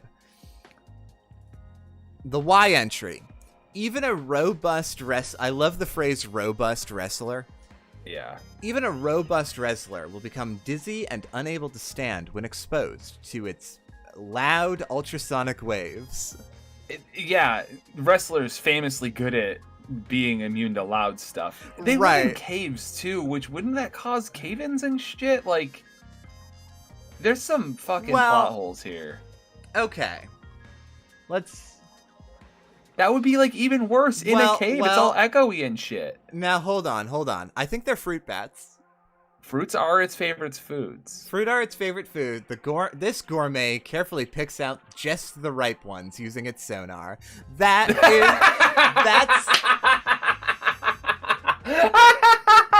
That's adorable. That's great. I love that. Okay. I also imagine like going to a supermarket and like picking up an apple and yelling at it to find out whether or not it's ripe.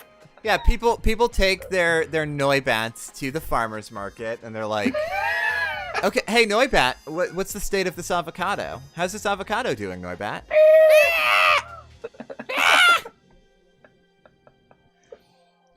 It flies around in search of fruit to eat. Okay, that's same information.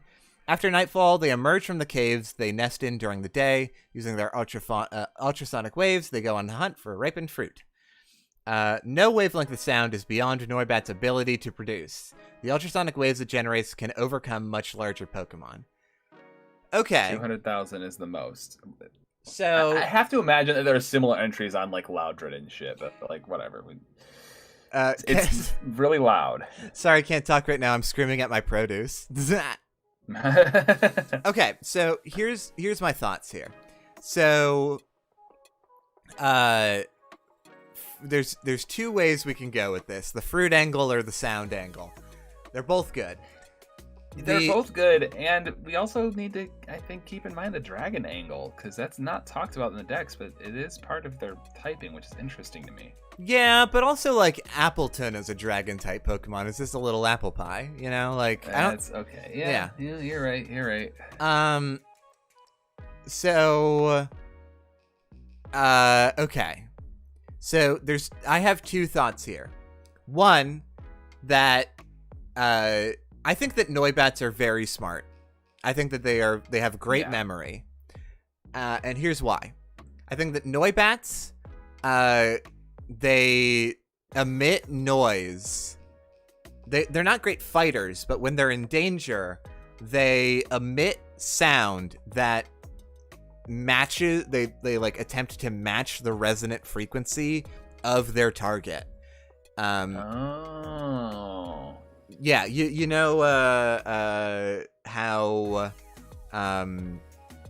you know everything has a resonant frequency. The biggest example is like cups, right? You can blast a cup with its resonant frequency and it'll shatter. Right.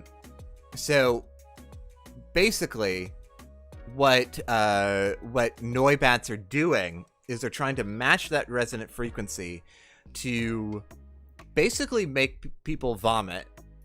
Right, like disable them, make them shit themselves, make them explode from the inside if it's really bad. Right. So I think that they're actually pretty dangerous to like rock type Pokemon. I think that like, yeah, you know, they're not carnivorous. They're clearly fruit bats, but when in danger, they can kill. It just depends. It just sort of depends. Yeah, I think I think that these are fully just bio Pokemon too. I don't think there's anything really dream-like about them. I agree. Fully biological, no dreams here. So when they, you know, I imagine that the rock-type Pokemon existed before Mew and Arceus showed up. Yeah, I think that's fair. And that they found that the caves were the easiest place for them to survive with relatively because I feel like those, like you said, those rock type Pokemons are probably going to be the things that are most harshly affected by them, so they didn't really have to compete for space. Right. Yeah, like you know, Noibats settle into a cave and they just drive like rock type Pokemon away essentially. Right. From Travelers their nest. Deal with it or turn to dust. Right, exactly. It's just like, well, fuck, I guess I'll go eat rocks somewhere else. Fuck this place. I'll go deeper into the cave.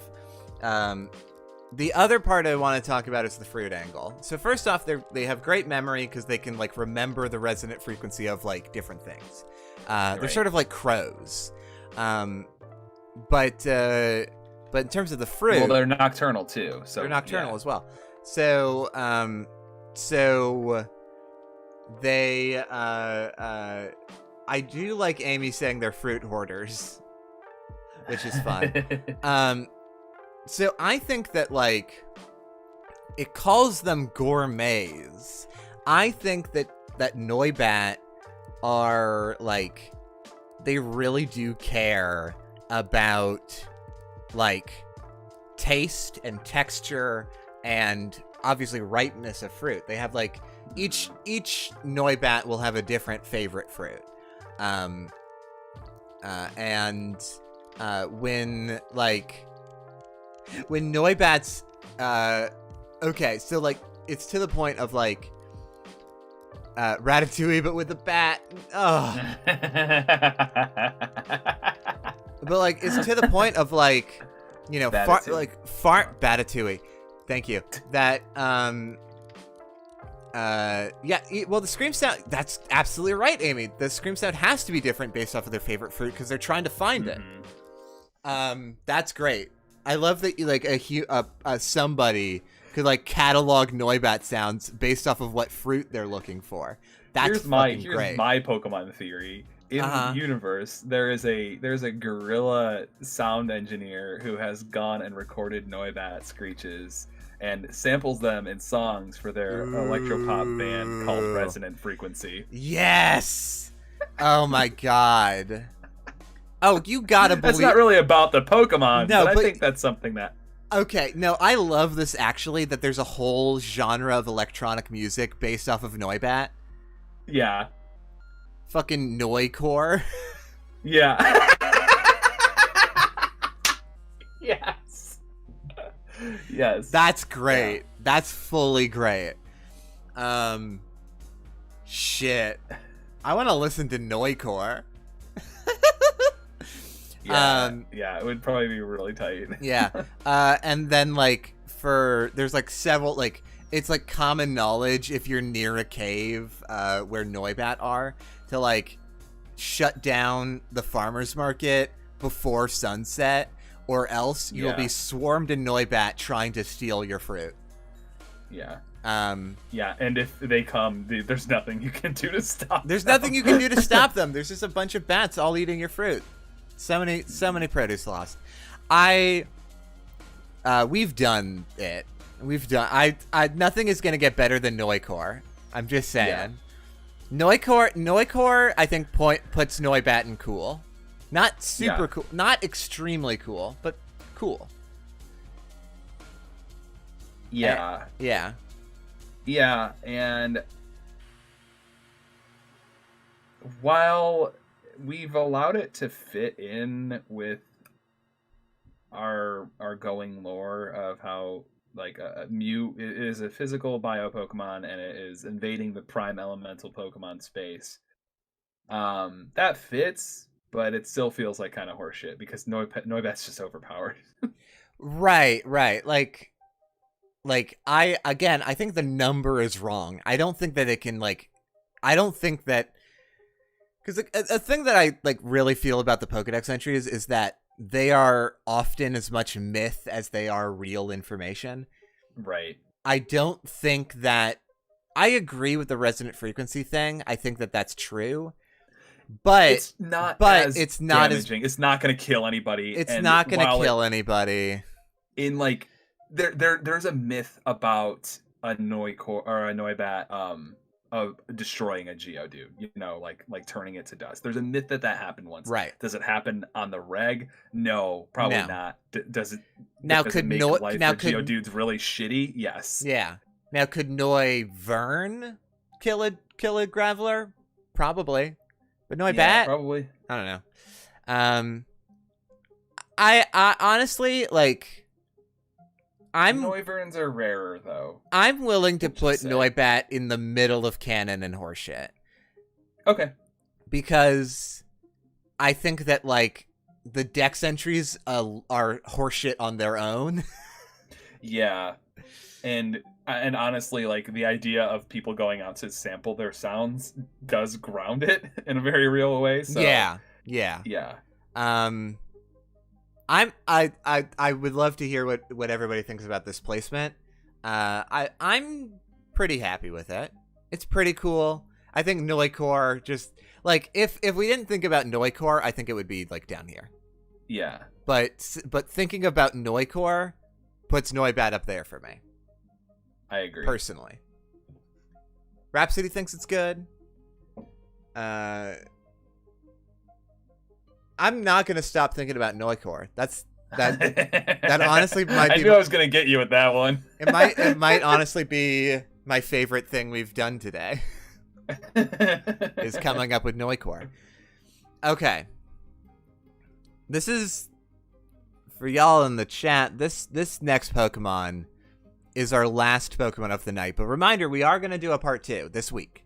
Mm-hmm. We'll discuss on our own when that is. Yeah. but we're going to do another follow-up stream this week. But soon, within 7 days. Within 7 days, we're going to be doing a part 2. But this is the last Pokemon. We need a legendary to end it off. We need a legendary.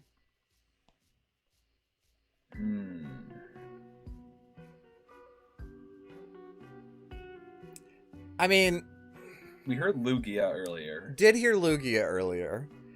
We could, if we wanted to, we could expand on Regigigas.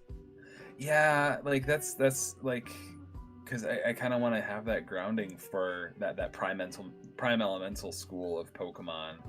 Dude, okay. I want to take one from the chat, but I don't know that we have like a whole lot more for Regigigas. Can we just like place Regigigas really quick?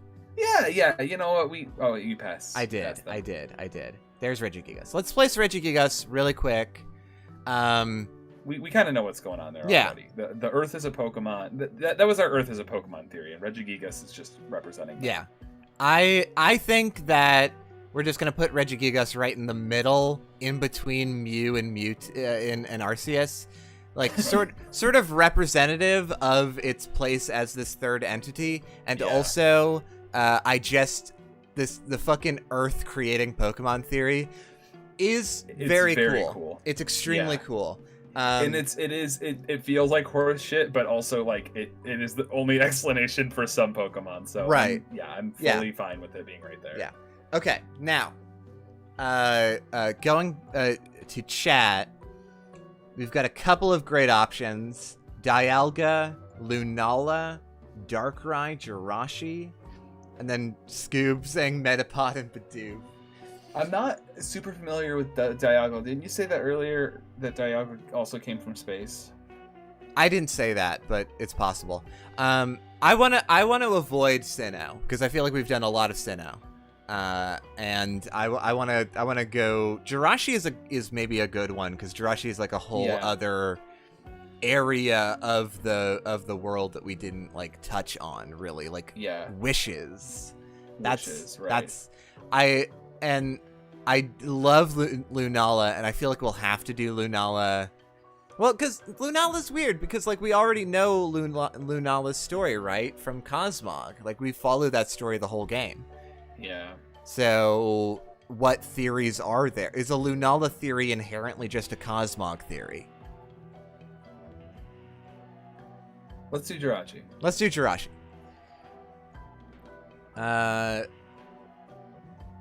Where Jirachi is like right here.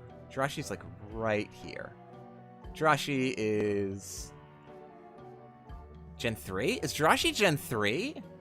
Wait a sec. Jiraichi's Gen 3. Oh, that's funny. Whoa. All right. I love Jirachi. Yeah. I love Jirachi. Jirachi is a fucking great Pokemon. Jiraichi's a solid legendary. Also has a great, has like a really good movie, I believe, and also a good presence in Pokemon Mystery Dungeon. Jirachi is cool. Let's, for the final time tonight, take it to the decks. Take it to the decks. Take it to the decks, boys. This one's just like Bart. This one's just like this one. I mean, we got the spiky yellow hair. Pretty Bart-like. It's very. The theory is it's a lot like Bart. Jirachi. Here's the theory, and it's pretty. You know what? We can take the that's canon. You can just go drag that down to the bottom right corner now. You want bottom right? You want bottom right? No. It's just like Bart. No, it's bottom left. Jirachi is Bart. That's canon. We all know this. Bart is canon. Look. When humans came from the alternate universe, Bart came with them and became Jirachi. Yeah. This is post shorts eating. This is a post-shorts eating Bart. That's Bart Simpson any way you slice it. That's fucking Bart Simpson. Okay. All right. Let's rein it in. Let's rein it in a little bit.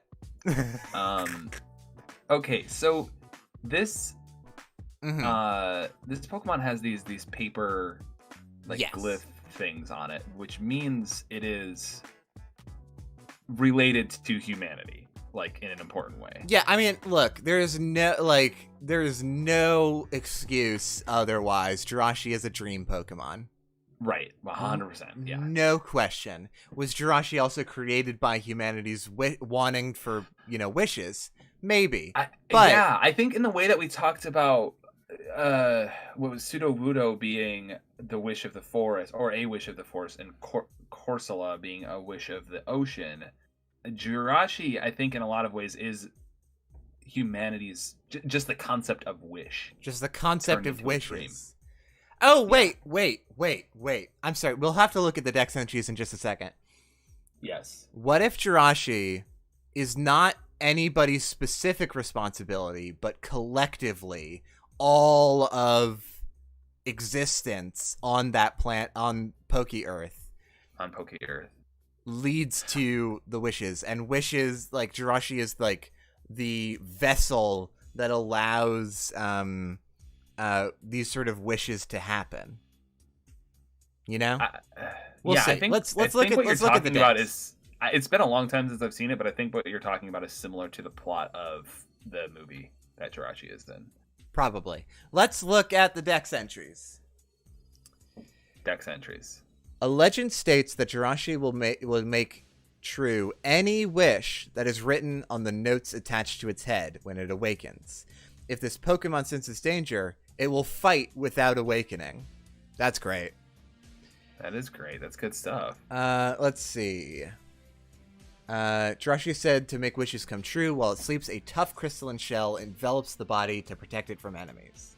It sleeps for 1,000 years. So, I mean, well, I want to read more, but maybe, like, if it's asleep for 1,000 years at a time, when it's sleeping, it is creating passive wish energy for, like, the world to use.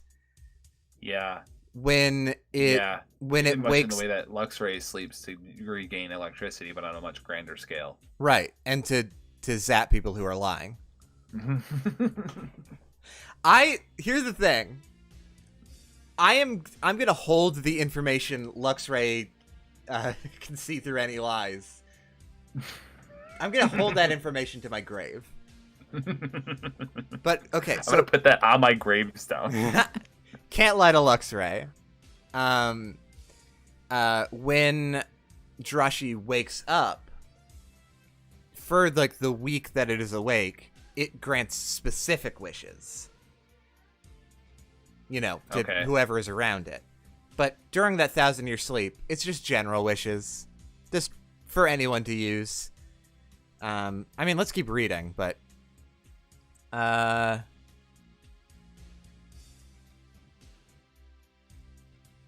mean, most of these entries are the same. Let's get into Sword and Shield. Yeah, and I think an interesting thing about Jirachi is that it doesn't seem to have any... Like, there's no morality attached to it. There was something about a voice of purity awakening it, but not about the contents of the wishes itself. There's no filter. So it's like anyone with any motives could have any wish fulfilled by Jirachi. Yeah, Jirachi is like true neutral. Jirachi has no morals. Jirachi believes nothing. Here's the... Okay. Yeah. So... This is actually interesting. Jirachi is the embodiment of want. Right. And also, okay.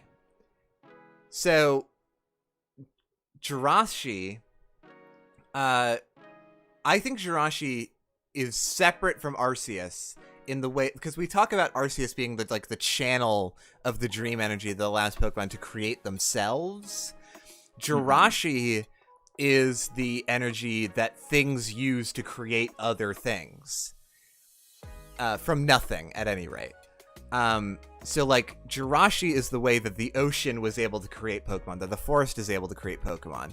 But in terms of, like, Trubbish came from itself. Trubbish wanted to exist. Trubbish came from a dream. Does that make sense? I see. Yes. So then in that way, Jirachi is more connected to the prime elemental stuff. Right. I agree. Jirachi is an extension of the earth and things themselves wanting to exist. Whereas, well, not things wanting to exist, but things want like wanting other thing or extensions of themselves to exist. Right. Like Jirachi is the language by which the world talks. Right. Yes. That slaps. That's good. I also want to say, I think Jirachi is cut off from dreaming. It sleeps for 1,000 years. I don't think it's dreaming.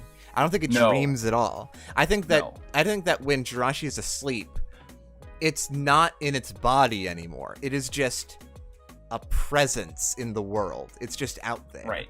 It's just like its body will fight, but Jirachi isn't there. And I think that this is indicative of Jirachi being the embodiment of want. Also means that Jirachi does not want anything of its own. Like, Jirachi does not have real motives. It's just a force of nature.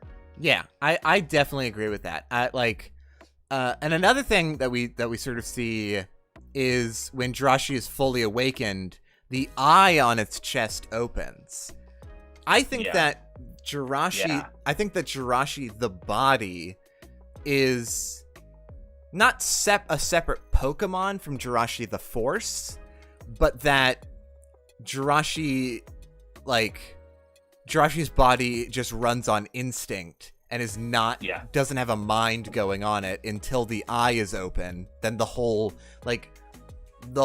entirety of the Jirachi Force is in the vessel for that moment. Right. Which is brief and happens once 1,000 years. Yeah. Amy is adding a wrinkle. It seems to have morals in the movie because it likes its friends and is afraid of the bad guy, but when its eye opens, it is instinctual. So maybe that is kind of implying that Jirachi, the Pokemon, Jirachi the Force are different entities. Maybe. Like, possibly, but also even if the body is acting only instinctually, then a bad guy threatening it, and it could still be instinctual in the fact that like somebody is threatening it and then somebody else is trying to protect it, and so it sides with the person who's trying to protect it. You know, I think that still makes sense. I think that still works.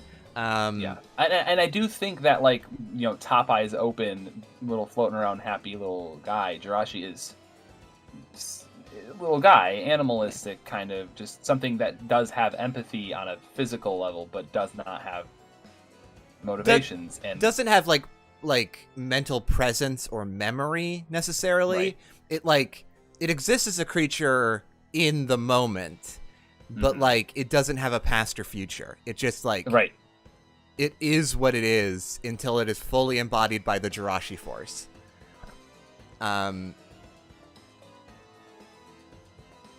This slaps. I mean, it's also a steel type, so that makes sense why it came up from the earth. Yeah. Yeah. This is I was not expecting that steel type to be there, but holy shit, it feels like a brain blast. Yeah. This is a good That's theory. That's gonna go right on top of Gengar, I think. I mean, I don't feel like I don't think it's bullshit. I don't think we're being bullshit right now. No. I think we are at least mostly canon. But like it's like it is the like accepted Pokemon canon and our accepted Pokemon canon working together. Right. Do you think it being married to like where Regigigas is pulls it to the right at all. I see you've pulled it to the right. I think I pulled it to the right a little bit. I think a little bit. I think it's in between Gengar and Mew right now. Where do we think on this? We placement? know that. So far we know that Gengar is perfectly canon.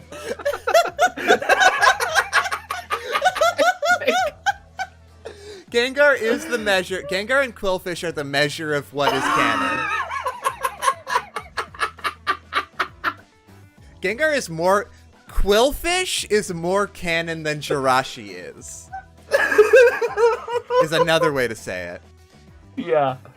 Well, I mean, Quillfish is just like gets eaten by Quagsire. Like yeah. Like Gengar being the severed shadow of Clefairy is canon, and there's nothing anybody can do to convince me otherwise. Nothing anyone can do. What do we think on this theory? What do we think on the Jirachi theory, everyone? I would love to hear your thoughts. We are very much wrapping up.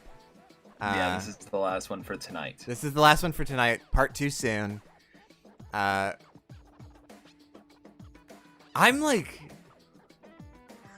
genuinely